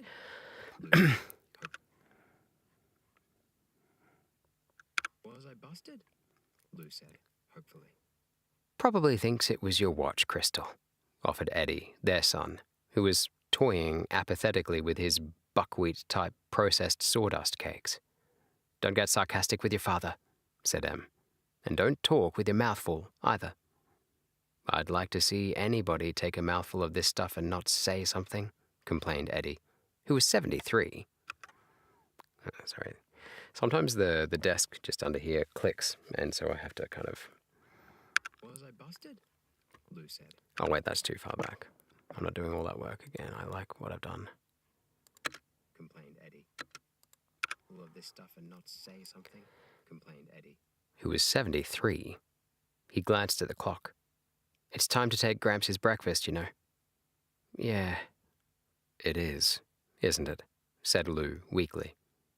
He shrugged. Let's have the tray, Em. We'll both go.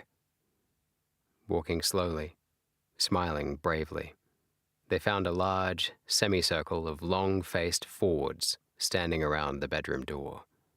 Em knocked. Gramps, she called brightly. Breakfast is ready.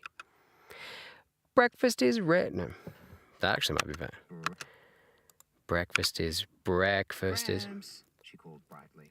Breakfast is ready. There was no reply, and she knocked again, harder. The door swung open before her fist. In the middle of the room, the soft, deep, wide, canopied bed, the symbol of the sweet by and by to every Ford, was empty. A sense of death, as unfamiliar to the Fords as Zoroastrianism. Sepoy. What's Zoroastrianism? Let's look that up.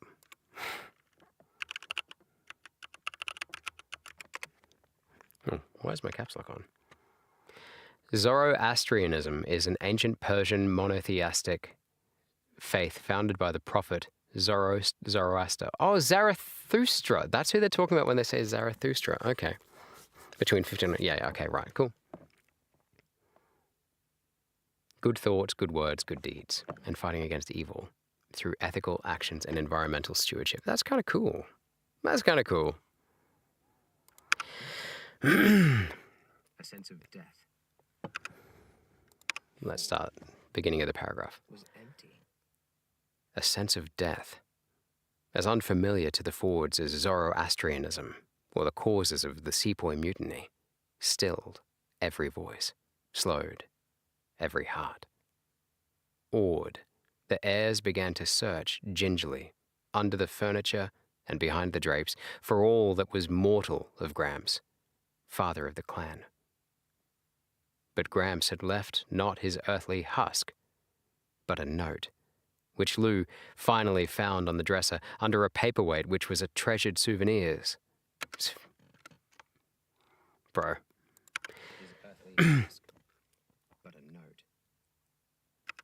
Nah, start the paragraph again, bro. Okay, here we go. Father of the clan.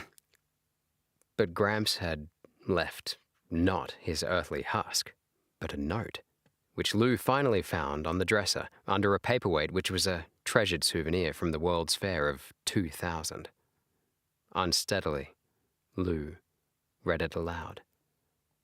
Somebody who I have sheltered and protected and taught the best I know how all these years... That's not how Gramps would sound. He sounds sad. Read it aloud. Somebody who I have sheltered and protected and taught the best I know how all these years. Last night turned on me like a mad dog and diluted my anti-gerasone, or tried to. I am no longer a young man. I can no longer bear the crushing burden of life as I once could. So, after last night's bitter experience, I say goodbye. The cares of this world will soon drop away like a cloak of thorns, and I shall know peace. By the time you find this, I will be gone. Gosh, said Willie brokenly. Broken voice. I will be gone. Gosh, said William. William? I will be gone. Gosh, said Willie, brokenly. He didn't even get to see how the 5,000-mile speedway race was going to come out. Or the solar series, Eddie said, with large, mournful eyes. Or whether Mrs. McGarvey got her eyesight back, added Morty. There's more, said Lou, and he began reading aloud again.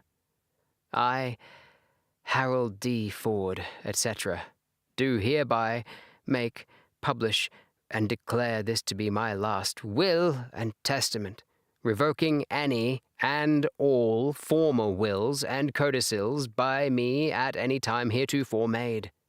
No, cried Willie. Not another one. Willie doesn't sound like he's into it. By me at any time heretofore made. No, cried Willie. Not another one. I do stipulate. Oh, wait. Cried Willie. Not another one. I do stipulate, read Lou, that all of my property of whatsoever kind and nature not be divided, but do devise and bequeath it to be held in common by my issue, without regard for generation, equally, share and share alike. Issue? Said Emerald. Lou included the multitude in a sweep of his hand. It means we all own the whole damn shooting match. That sibilance will come through. It means included the multitude in a sweep of his hand. It means we all own the whole damn shooting match. Each eye turned instantly to the bed. Share and share alike? Asked Morty. Actually, said Willie, who was the oldest. No, that's Grams. Share Actually? alike? Asked Morty. Actually, said Willie, who was the oldest one present. It's just like the old system. Share alike? Squeaky chair. Asked Morty. Actually, said Willie, who was the oldest one present. It's just like the old system where the oldest people head up things with their headquarters in here and... Oh, I like that, exclaimed Em. Lou owns as much of it as you do, and I say it ought to be for the oldest one who's still working. You can snooze around here all day, waiting for your pension check while poor Lou stumbles in here after work all tuckered out and... How about everybody... Oh, wait, no. I'm not reading the same thing. In here after work, all tuckered out and... How about letting somebody who's never had any privacy get a little crack at it? Eddie demanded, hotly. Hell, you old people had plenty of privacy back when you were kids. I was born and raised in the middle of that goddamn barracks in the hall. How about... Yeah, challenged Morty, damn it. Goddamn barracks in the hall. How about... Yeah, challenged Morty. Surely you've all had it pretty tough and my heart bleeds for you. But try honeymooning in the hall for a real kick. Silence, shouted Willie imperiously. The next person who opens his mouth spends the next 6 months by the bathroom. Now clear out of my room. I want to think. A vase shattered against the wall, inches above his head. In the next moment, a free-for-all was underway, with each couple battling to eject every other couple from the room. Fighting coalitions formed and dissolved with the lightning changes of the tactical situation. Em and Lou were thrown into the hall, where they organized others in the same situation and stormed back into the room.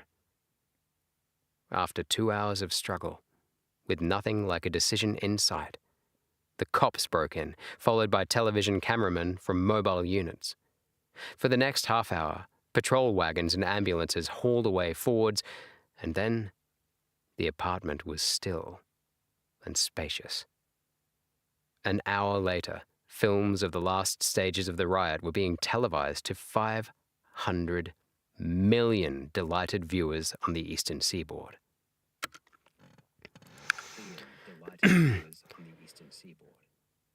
In the stillness of the 3-room Ford apartment on the 76th floor of Building 257, The television set had been left on. Once more, the air was filled with the cries and grunts and crashes of the fray, coming harmlessly now from the loudspeaker. The battle also appeared on the screen of the television set in the police station, where the Fords and their captors watched with professional interest. M and Lou, in adjacent 4x8 cells, were stretched out peacefully on their cots. "M," called Lou through the partition. Tables clicking. "M," called Lou through the partition. "You get a wash..." You got. "M," called Lou through the partition. "You got a wash basin all your own, too?" "Sure. Wash basin, bed, light, the works. And we thought Gramps' room was something. How long has this been going on?" She held out her hand. "For the first time in 40 years, hun. I haven't got the shakes. Look at me." "Cross your fingers," said Lou. "The lawyer's going to try and get us a year." Wait, that's not right. This is amazing. "Cross your fingers," said Lou. "The lawyer's..." I'll start here. This is so funny. "I haven't got the shakes. Look at me." "Cross your fingers," said Lou. "The lawyer's going to try and get us a year." "Try to. The lawyer's going "I haven't to." got the shakes. Look at me." "Cross your fingers," said Lou. "The lawyer's going to try to get us a year." "Gee," Em said, dreamily. "I wonder what kind of wires you'd have to pull to get put away in solitary." "All right, pipe down," said the turnkey, "or I'll..." Pardon me. "Wires you'd have to pull to get put away in solitary." "All right, pipe down," said the turnkey, "or I'll toss the whole kit and caboodle of you right out. And first one who lets on to anybody outside how good jail is ain't never getting back in." The prisoners instantly felt. "Jail is ain't never getting back in." The prisoners instantly fell silent. The living room of the apartment darkened for a moment as the riot scenes faded on the television screens. Screen. All right. Prisoners instantly fell silent. The living room of the apartment darkened for a moment as the riot scenes faded on the television screen, and then the face of the announcer appeared like the sun coming from behind a cloud. "And now, friends," he said, "I have a special message..." Hang on, let me just read ahead for a second. "A special message from the makers of anti-gerasene, a message for you, all you folks. Are you hampered by socially, by wrinkles, by stiffness, blah, blah, blah, blah, blah, blah, blah." Okay. Oh, here we go. "And now, friends," he said, "I have a special message from the makers of anti-gerasene. A message for all you folks over 150. Are you hampered socially by wrinkles, by stiffness of joints, and discoloration or loss of hair? All because these things came upon you before anti-gerasene was developed? Well, if you are, you need no longer suffer, need no longer feel different and out of things. After years of research, medical science has now developed super anti-gerasone. In weeks, yes, weeks, you can look, feel, and act as young as your great-great-grandchildren. Wouldn't you pay $5,000 to be indistinguishable from everybody else? Well, you don't have to. Safe, tested super anti-gerasone costs you only a few dollars a day. Right now, for your free trial carton, just put your name and address on a $1 postcard and mail it to Super, Box 500,000, Schneck... What the hell word... What word is this? Is that a real place? Schenectady. Schenectady. I can't even spell it. Schenectady. What is this? It's a place! I'm so sorry, people who live in Schenectady. Schenectady? Schenectady? Schenectady? Schenectady? Bro, how do I say this?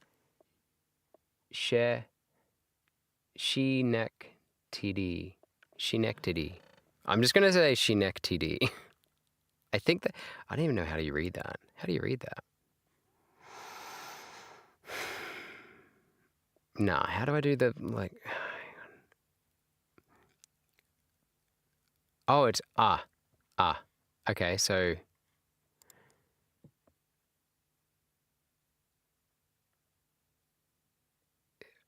oh, so it's not sh. Even though, come on now, that's probably like a German or Dutch word or something. But so it's Schenectady, Schenectady. What a word! I can't believe I'm what. You learn the coolest words. 500,000 postcard and mail it to Super. Box 500,000, Schenectady. Postcard and mail it to Super. Box 500,000, Schenectady, New York. NY. Read it out. And mail it to Super.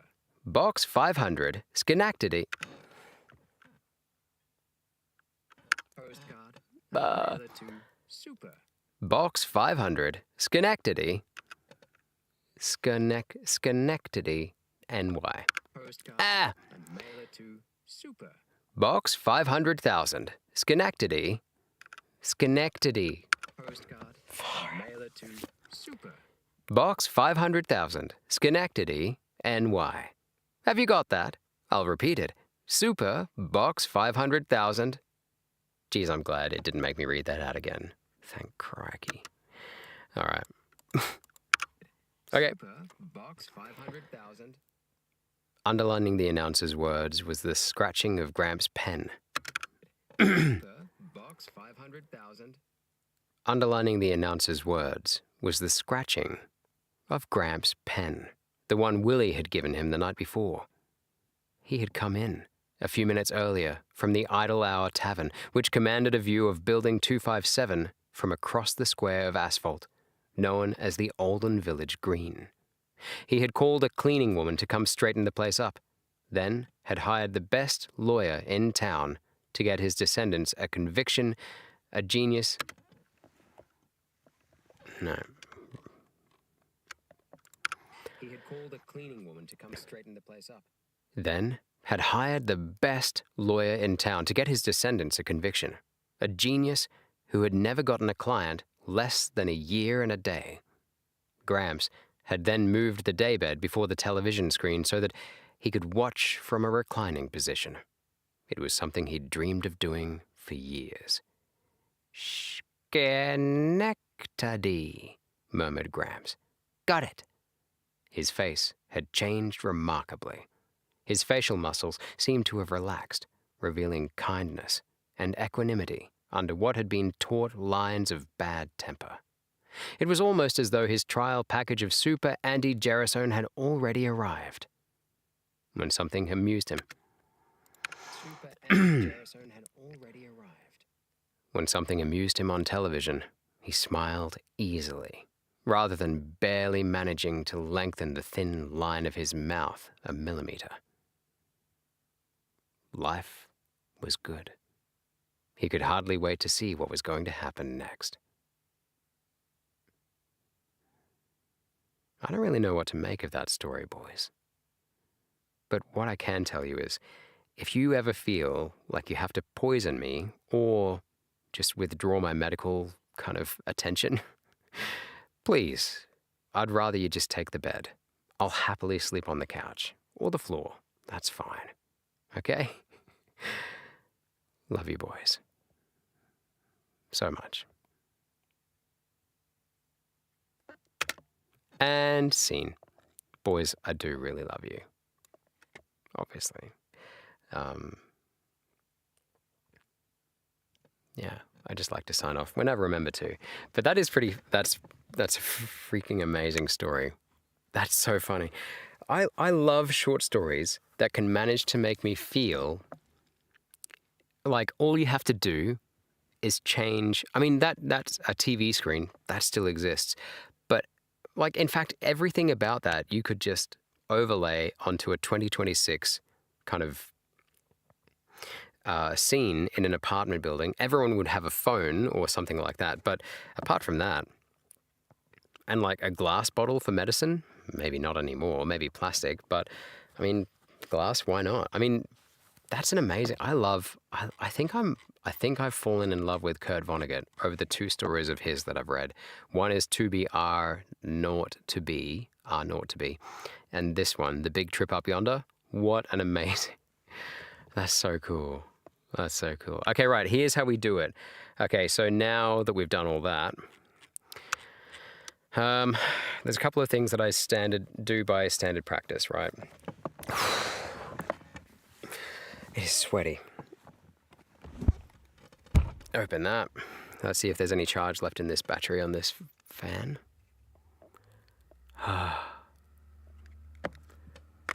It is not nice in here when the door's closed for that long. Like,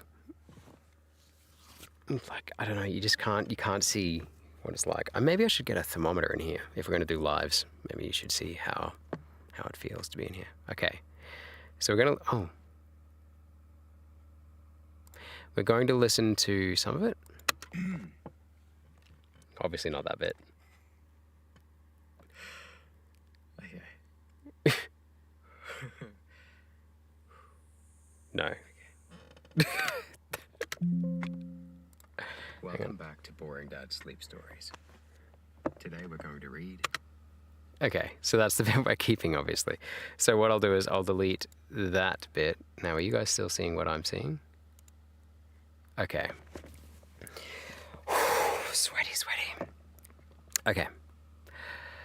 So, we'll delete this bit here. We don't need that. Bada bing, bada boom. Okay. And the rest of it, we're going to do something here. We're just going to merge all of that. Now, if I was doing this work for a client, like paid work, this would be very different because I would now listen through all of it. But how long have I got to listen through? Oh, wait, is it recording again? Whoops. Whoops. Imagine if I left stuff like that in there.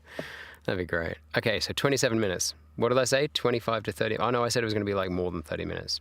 But it wasn't. Okay, cool. 27 minutes. Sweet. Okay, right. Let's test this out. Welcome back to Boring Dad Sleep Stories. Today we're going to read The Big Trip Up Yonder by Kurt Vonnegut. This was published in 1954 in Galaxy Science Fiction. And just a reminder, this channel in its entirety is dedicated to my 2 sons, who are currently 6 and 3 years old. Oh, that's the door. And boys, this is the first time I'm recording this story at the same time as streaming the process to you live. It's been a big learning curve, and I've talked way too much already. Yep. At least my voice is warmed up. Too warmed up. Mum and I Too love warmed you up. so much. We do. Avant. We'll get rid of that bit. Just that little potential click there. So I'm going to zoom in so you guys can see what I can see. Okay, right. So now what we do is we zoom out a bit. You don't have to do this to zoom out. I'm going to select it all, and I'm going to do my little thing called an ACX check. ACX stands for, I don't know what ACX is. Audible, basically, which is like the big audiobook platform. And if you can satisfy their quality standards, which is, I've got this macro here, which you can't see, but it tells me that like the peak level is too low, as in the loudest point of the audio, the spikes are too low. It's at minus 7.12. Its max, I think, is 3. We want to get up to like somewhere between 3.8 and 3.5. I don't know, something like that. The RMS, which is like the average sound across the entire track, like this bit up here, that average sound needs to be a certain level. It's way too low at the moment. And the noise floor, which is like in the quiet bits between me speaking, that's absolutely fine, actually. It's really quiet because this booth is pretty darn good, especially for something that basically cost the effort, about 4 days of afternoon's efforts. And what else? And the insulation and the sound treatment stuff with the moving blankets, that's all it cost, really. Plus, the equipment, but I already had some of that anyway, most of it. Yeah, I think it's doing pretty well for the sound floor. It's got a sound floor at the moment of minus 83.82. Now, the problem with that one is when we increase everything else, it's going to raise the noise floor. So we're going to do this thing here called, I've got a macro, which you can't see, which is working away in the background. It's like a little window that you can't see just around here. And it's applying the filter curve, EQ. It's got like a preset that's going to basically auto everything compression-wise, peak level-wise, to ACX standard, so that if I took this sound file with a couple of tiny little tweaks, I could just chuck it straight on Audible and it should be acceptable for their sound quality standards. The thing that it doesn't do too well at is noise floor, because like I said, if we raise up everything, we're increasing a few things. We're increasing obviously any mouth noise and any sibilance, the sound, as well as that we are obviously, which we've addressed here with these two plugins. We're also going to have a problem now with noise floor. So if I redo this check now, it should say everything is fine, but it possibly, it's still minus 68.54 for the noise floor, which is pretty darn good. But I'm going to reduce it even further because I got this special little hack here, which you guys probably can't see, can you? No, you can't see it when I click that down button. Okay, right. But basically, just trust me right now. What we're going to do is we're going to see how this like used to be. See how this bit in here, it's hazy. It's kind of hazy now. Yeah. Whereas if I go like this and take away, or do an undo. So everything here has gone back to what it was. This is what it should look like with the macro. Okay, let's reapply it. That's what it should look like. But because we've done that, it's made all this hazy. See how that's not hazy anymore? That's just black with a tiny bit of background noise at a very low, what do you call it? Like it's very low frequency, like low, blah, blah, blah, blah, blah, so low that you're probably not going to hear it. Probably not. But we're going to reapply that. And then what I do is I grab a little sample of this sound here, of the noise in the background. Look. I can hear that hiss now quite audibly. And what I do is, you can't see this, but I'm going to noise removal and repair, then noise reduction, get noise profile. Now select everything and apply noise reduction, which you can't see. I don't know why I can't show you this window. I'd have to show you like the whole screen capture, and I'm just not going to do that because I don't really know how to make it work for me. Right. Actually, I probably don't need the microphone anymore. Boop, boop, boop, boop, boop, boop, boop. Okay. So boys, that is quite literally what it's going to be like every time when we record. I don't know if you want to watch any more of those, but I will probably be recording at least a few more of them just so you can get a sense of what it's like to do this. Okay, so it's reduced the sound floor. Let's see how much it's reduced it by. It's down to minus 74. I'll probably do it one more time. Probably doesn't need, technically it doesn't need to be anything quieter than like, I think it's like minus 62, but I don't like the hit. I don't know. I don't like the hiss. If I put background music over the top of it, I could leave it at like minus 65 to 70 and I wouldn't have a problem with it. But this is really just because of my own, satisfaction really now. Which is, it's not cool because like I want you guys to hear as close to my real voice as possible, but still making it sound okay across devices, and like not just in terms of volume, but also in terms of just like, I don't know, maybe at some point I will just go full on just raw recording everything. Oh, got these little weird artifacts here in the line and the. Can I be bothered punching in punch copy? Yeah, I'll do a punch copy. No, that's not a good section. Here's a pretty good section. So I'm going to do this thing called punch copy. So I'm taking that segment without getting too into it. Punch copy, just look up punch copy, punch paste. It's really cool. I'm going to replace that with that section. And if it was, yeah, that's cool. But it does it in its really mint way. We can talk about that another day if you ever want to. Okay, I can't move the microphone too far away because you guys have to hear it. I keep forgetting I'm live streaming as well. At this point, like, it's got to be close to 1,000 projects I've done just for this channel, other channels my own, and also channels I've worked for, also audiobooks for clients. What is that? It doesn't matter. Let's get rid of it. Wait to see what was going to happen next. Ooh. It's a bit too long of a pause. Get rid of that. Okay. Arizona had already arrived. When something amused him on television, he smiled easily, rather than barely managing to lengthen the thin line of his mouth a millimeter. Life was good. He could hardly wait to see what was going to happen next. I don't really know what to make of it. Further to my thoughts at the end there, like, I love that it's kind of a happy ending for Gramps. Like, he kind of reminds me of that character from the Game of Thrones. I can't remember which house he belongs to, like as in which royal house or which noble's house. And he lives like on this, he has a strategic advantage, which is probably the reason why he still has any power at all in the kingdom, which is little, I think. And he's the guy that's responsible for causing what's called the Red Wedding. Don't look it up, boys, if you're not familiar with Game of Thrones. And if you're old enough, go and watch Game of Thrones. Read it, but definitely watch it. They're basically two different series. They diverge at some point quite early on. And yeah, he has like so many kids. And he's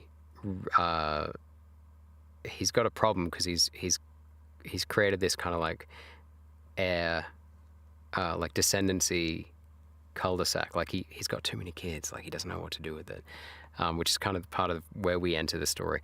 Anyway, the point is, Graham's kind of, I thought he was going to turn out to be that kind of guy, but this guy actually just he realizes really clever. Oh, it's so clever, actually. He realizes, doesn't he, that he's created this problem for himself. He's realized how miserable he is anyway. Like, but he's created this descendancy problem himself. Like, his family tree is too wide. Obviously, no one can die, right? And you're not going to actively go out and stop buying the life-giving drug. I mean, that could have been a completely different story. I thought he actually had, for a second there, I actually thought he was going to, like, bite the bullet and actually go and just, like, go to sleep in a field somewhere and just die. Which would have been an interesting choice too. This was this was out of the blue. This is very Kurt Vonnegut compared to his last one as well. Very similar. Like the solution is quite funny in a way. Like he just sneaks back into the room once he sees them getting dragged off by the police and gets a cleaner to go and clean up the mess. Oh man, he engineered the downfall of the family. I don't know. I wonder if he knows how good life is in prison, because obviously they say that no one else does. That bit of it reminds me of like the relief they feel when they're in prison. There's I think it's season 3, episode 1 of Black Mirror, which was a show on a platform called Netflix. I imagine it's still around when you're watching this. Can't imagine how it wouldn't be. But then again, like 30 years ago, video calls were something of the future, like sci-fi. So anyway, yeah, that's season 3, episode 1. The protagonist ends up, it's like 12:20 a.m. I'm going to go to bed. The protagonist ends up in jail, and she has never been happier in her life to be anywhere but jail, like to be in jail. Anyway, I think I'm probably going to revisit this one a few times. Like, I'll probably read this one back a few times. It's pretty cool. I like it. Is it dystopian or is it utopian? No, it's dystopian. Like in a system where prison is a better option than freedom, and where I wonder how many times they see this stuff on the news. Like, hang on, the thing that they see at the start, is that like the same situation as their family, but for another family? Meanwhile, the commentator was saying, Council Bluffs, Iowa was still threatened by stark tragedy, but 200 weary rescue workers have refused to give up hope, continue to dig in an effort to save Albert Hagedorn, 183, who's been wedged for 2 days in a... no. Nope.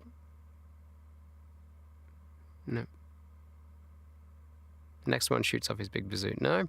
Okay, I was just going to say maybe that there's like a sense of a circular nature to it, like connecting that narrative from another family who's just gone through the same thing. Maybe it's like a really common thing. Families get split up by the intergenerational conflict. Anyway, Cool. Okay, now let's get this done. So some of this you're not going to get to see, but I'm going to upload this like right now. Why not? Okay, we're going to get this done really quick because I want to go to bed. I got work tomorrow. So save this. Yep, that's saved. I'm not going to save 2 copies of it. I just can't be bothered. I'm not going to listen through it. I'm going to presume that it's going to be amazing. Usually I would listen through, especially for stuff like those little weird echoes, but also for like clips and, you know what I mean? Yeah. Look, why don't you go and listen to it now and tell me how bad it is? Okay. How long have I been streaming for? How long has this been? This has taken way longer than I thought because I've done a lot of chatter at the start. It says here no one's watching. Doesn't bother me at all. As long as you guys are having a good time. I've had fun hanging out with you. It's been really cool. So, right. Literally don't even know if this is still live. No idea. So, it says it's not even live. Oh God, is this not live? No, it says it's live. I'm watching it on my phone. See? Live. Whoop, whoop. There's me. Who the hell's that? All right. So, it must be live. I mean, I hope it's live. In which case, if it's not, I'm just talking to myself. That's okay. It's kind of one of the reasons I come out here. I just like decompressing from the day. Not you guys, usually just, and even when it is you guys, it's not really you guys, it's me. I'm just trying to get through the day, really. And this is a way to de-stress. It's funny because we spent years like complaining about lack of sleep, and I talk about this with people all the time, and I just wonder if when you guys were young and you weren't sleeping, and I was like, some nights I was like, man, I just can't wait until I can get some sleep, like a full night's sleep again. Like, I'm sorry, that's just how I felt. Obviously you were having tough times, and like we dealt with it, and we helped you through it, and you were little. It's very normal. But I used to dream about being able to sleep for more than 2 hours at a time, and here I am, most nights at midnight, still out here trying to get to bed, finding excuses to be up late. But then again, I've thought recently, I did used to really like staying up late when I was a kid, like ridiculously late, mostly reading and sometimes writing. Yeah, or going out bushwalking with your uncle, my older brother, you know the one I mean, and on the farm, or walking around our neighborhood when we got a bit older, when we moved into town after your grandma and granddad got divorced, and we'd kind of walk around town, literally. It's not a good thing. It was bad. It was bad. We should never have done it. But we did. And interesting times. So, hang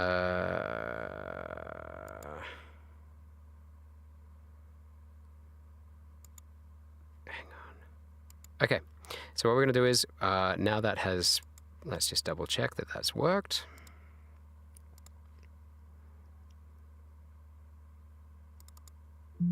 Oh wait, no, that's not right. Hang on.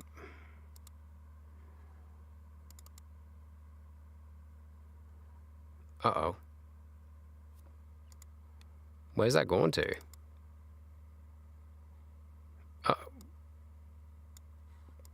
Where's that saved to? Bro? Music, VO, sleep stories. Is that even a place?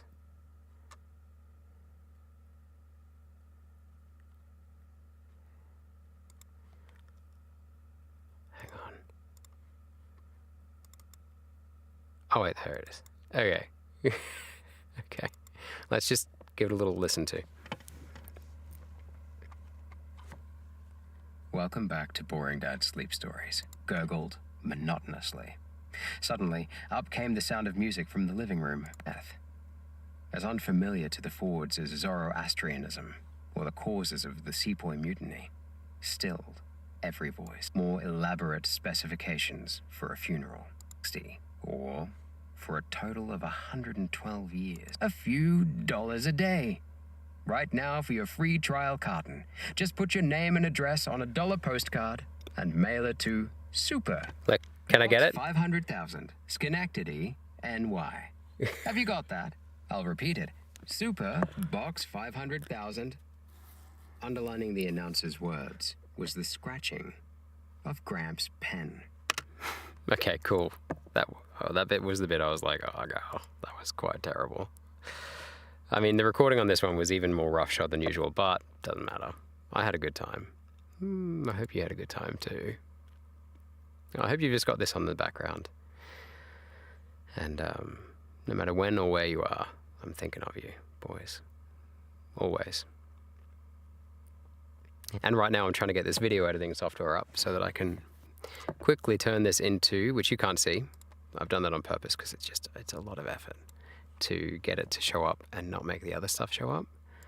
And I do not do any modification in the video anymore. I used to put a background screen on and stuff and make it all nice and pretty. But I actually like the black screen. I think it's nice for you to have something just to put on in the background. Even if you don't have like YouTube Premium, you can just put it on with the screen on it and it'll be black screen. Then you can listen to it wherever and whenever. So,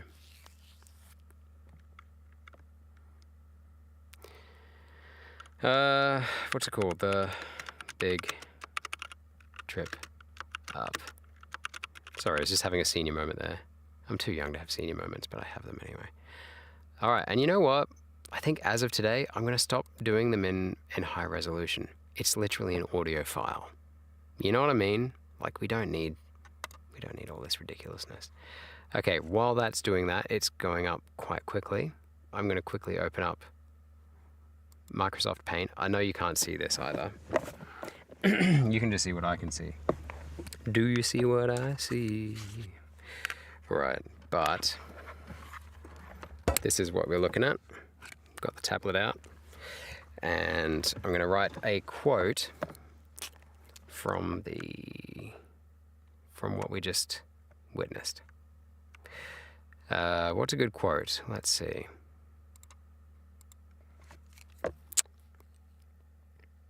What's a good quote from this?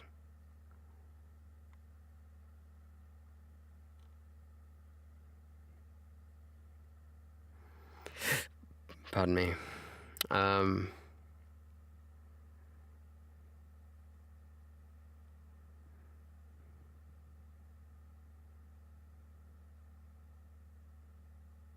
Okay, what I'm trying to do is I'm trying to find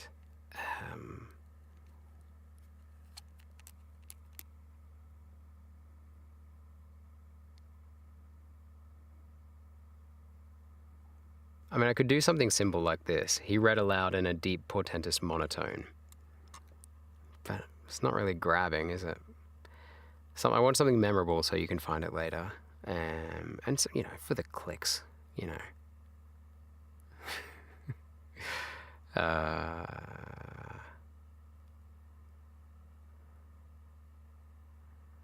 Let's see.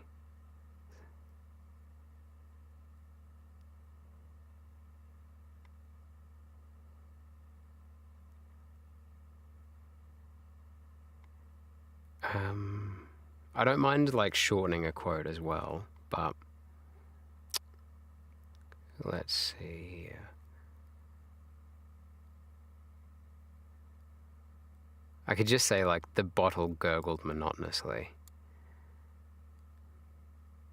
No, it should be something to do with like the theme message, the message of the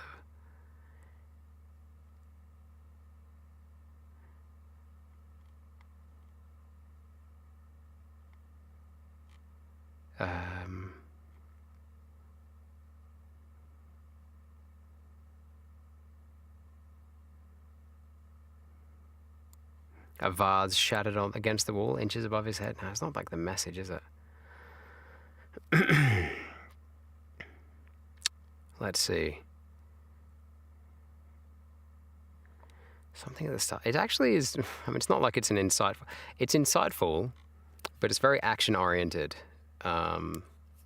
like, there's not much I mean, there's internal insight.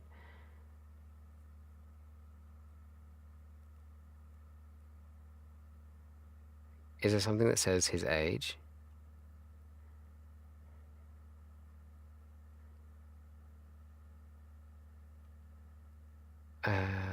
Where does it say Grams's age? It does at some point.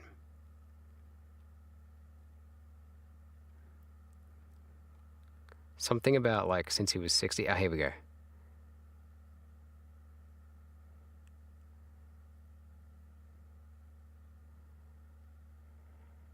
Ah, it's not great as a quote, is it?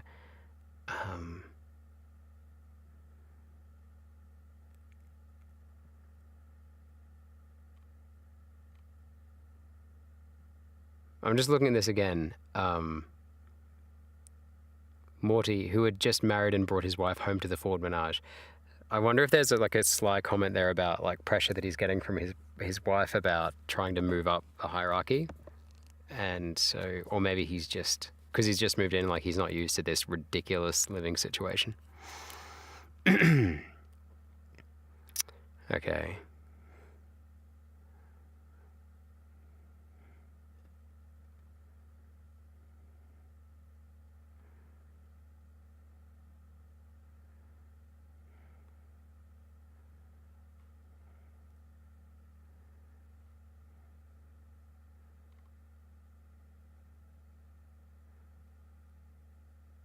Six mattresses and 4 sleeping bags.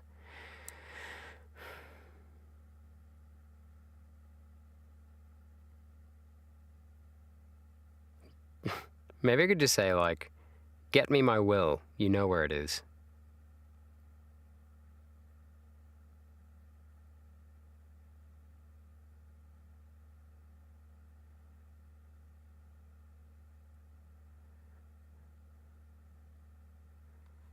Yeah, let's do that. Why not? Get me my will. You know where it is. Why not? Okay. So I'm just going to click this pen here. Now, in a second, you're probably going to hear my voice just cut in. That's because that means the video editing's done. So we'll get calligraphy brush in paint. We'll go to 15 pixels. That's what's been working for me lately. Okay, what is it? Get me my will. You know where it is. Maybe just get me my will. Why not?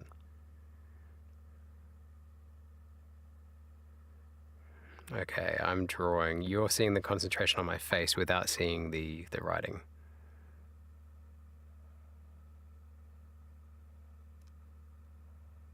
Get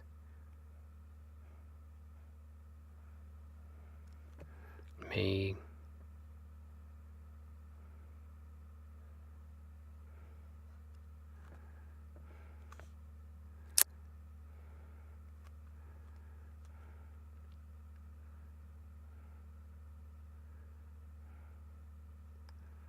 I'm just thinking, like, it's eye-catching just because I wonder if there's any other thumbnail in the history of YouTube that's had the term "get me my will" as the... I bet it has. Now that I say it. Okay, right. Now I'm just going to do some fancy jiggery pokery over here with this. I'm going to put him here.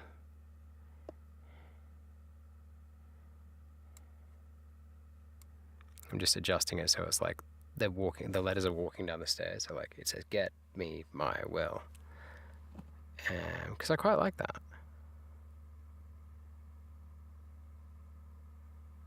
Get me my will. Fetch me musket. Love it. And I'm gonna... Oh, Karki.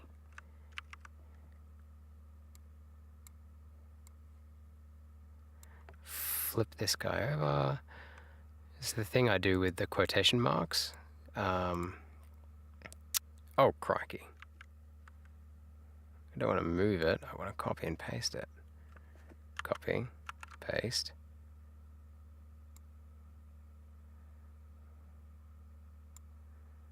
And now flip that over. Wow, this is really boring for you, but that's okay. I don't really think, I mean, maybe you're not even watching anymore. Who knows? Are you? There's only one person watching me at the moment, and that's myself. Get me my will. Welcome back to Boring Dad's Okay, that means the video editing's done. Today we're going to read The Big Trip Up. You know, one of the first things that people talk about when they start voiceover as a hobby slash side hustle slash career is they talk about the fact that they hate listening to their own voice. And I can definitely vouch for that. And they say that it goes away. I would say that I now am at a point where I don't mind my own voice. Depending on who you ask in our family, they would say I really don't mind my own voice, but you know what I mean. Like, I can stand my own voice definitely, as long as I just don't have to hear it randomly yapping. Reading a story is okay, you know. What is it called? The Big Trip Up Yonder. The Big Trip Up Yonder. Okay. So I'm going to just get that into Canva now. I'm going to start. Whoop. Okay. So.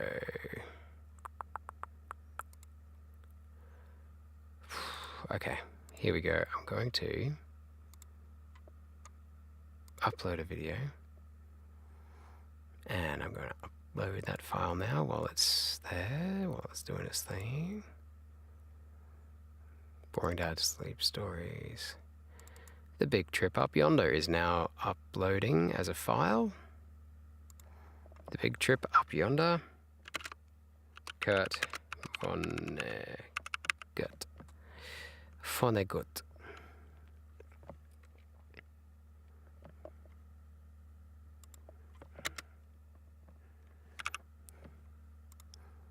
Okay.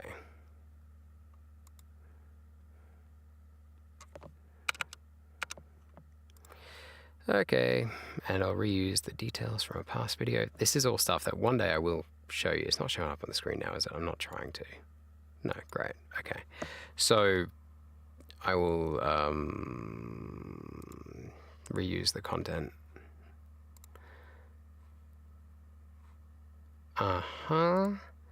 I need the link from where I got the story from. Copy. Paste.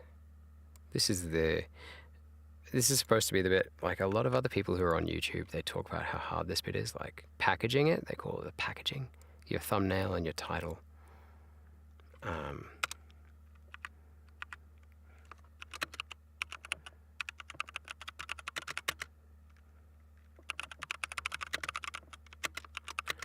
I'm just writing in the description, I live streamed me recording this. It was a fun time.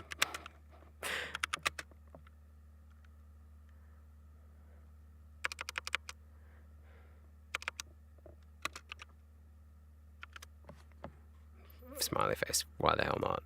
I don't know, bro. Son, sorry. Read by me. Usually. Yeah, see, like this is, I mean this. When I write this in every description, this is why I put it in every description, because it says, read by me, about the channel, read by me, usually between 10 p.m. and 4 a.m. in my sweaty little DIY recording booth. Everything I narrate for you is actually for my two sons, which is why I do it. All right, guys, okay? For you. All right, for now and for the future, but feel free to listen along. You're always welcome here. That's for everyone else, not you. Love you, boys. Thinking of you always. You know, it's actually like, it's liberating to feel this way. It's not like my dad never said he loved me, but it is really, it feels almost revolutionary. This is how it feels. Like I feel liberated in the fact that I can tell you anytime I want that I love you, and I do, and I act on it. Something I'm actually really, like, I don't want to say I'm proud of it, but I am kind of proud of it. I love the fact that I can just say it. Shows how mucked up our generation was, right? Okay, here we go. And in saying that, I actually know your grandma is watching this possibly at some point in the future from me streaming it. I'm not talking about you, Mum. I know that you love me. And I love you. I think about you all the time as well. Alright, okay, here we go. Get me my will. That's pretty good. And I'm going to just put the same background on it that I put last time. And we're going to make it nice and big. And we're going to get the layers up. You guys aren't seeing any of this. One day I'll probably put it here. Oh, and I just need to get rid of the background of that.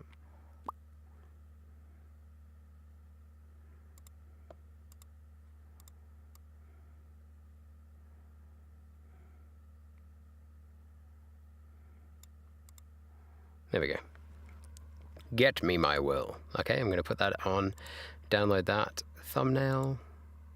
I use Canva. I use the premium version. I'm really trying to get away from having to use it because I don't like paying money for that. It seems like a waste of money. Like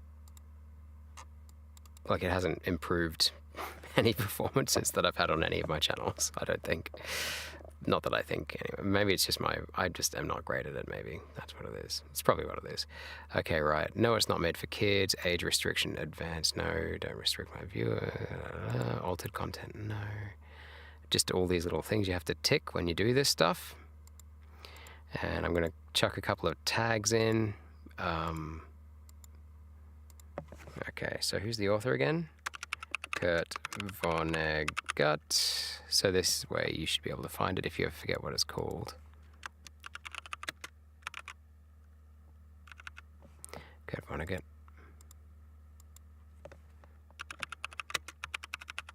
Kurt Vonnegut. The Big Trip Up Yonder.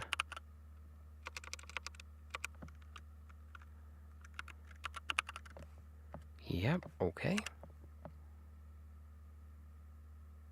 What if I just type in the Big Trip Up Yonder?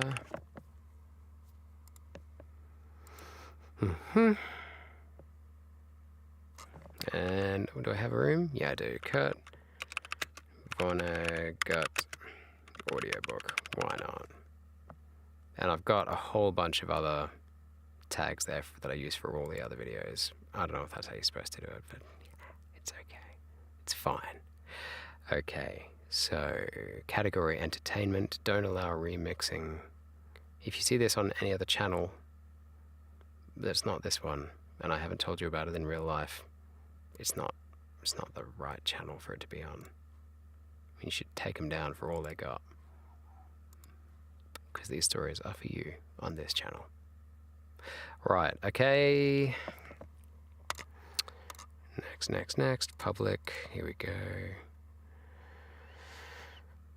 It says it's almost done. I'm just going to click publish. I don't think I'm going to have any copyright issues.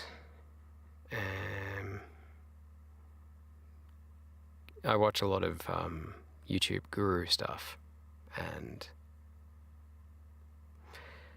if you are familiar with any of that, either boys or anyone else watching this, then you'll know they give a whole bunch of advice around, uploading and stuff like that. I don't really follow that advice anymore, especially not for this channel, because my niche audience is my sons. It's not you guys. It's not YouTube. It's not random strangers. I do love anytime that someone wants to listen. Actually, there's been a couple of channels that I've loved being involved, like being associated with and having comments from. What is her name? Honorable mention right at the end. Read Weird Stuff With Me, I think she's called. Yeah, she's cool. I love seeing her stuff. Yeah, it's called Read Weird Stuff With Me, and her handle is @ReadWeirdStuffWithMe. Yeah, it's really, really cool.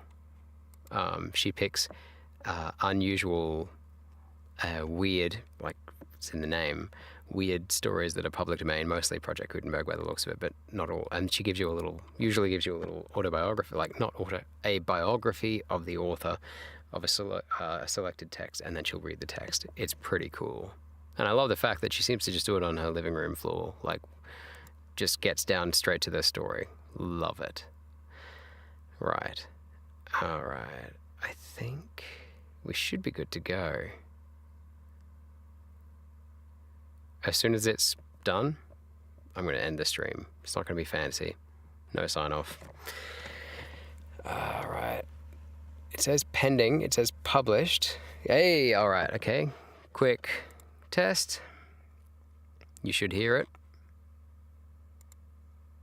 Welcome back to Boring Dad Sleep Stories. Okay, that's the start. Today we're going to read...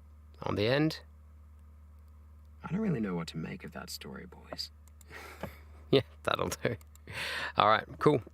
Okay, guys, this has been fun. Thanks so much for listening and watching. And by people, I mean boys. Sorry, that's an old habit from other channels. But yeah, love you guys. I'll see you the next one. Sleep tight, if you are in bed. And if not, have a great day.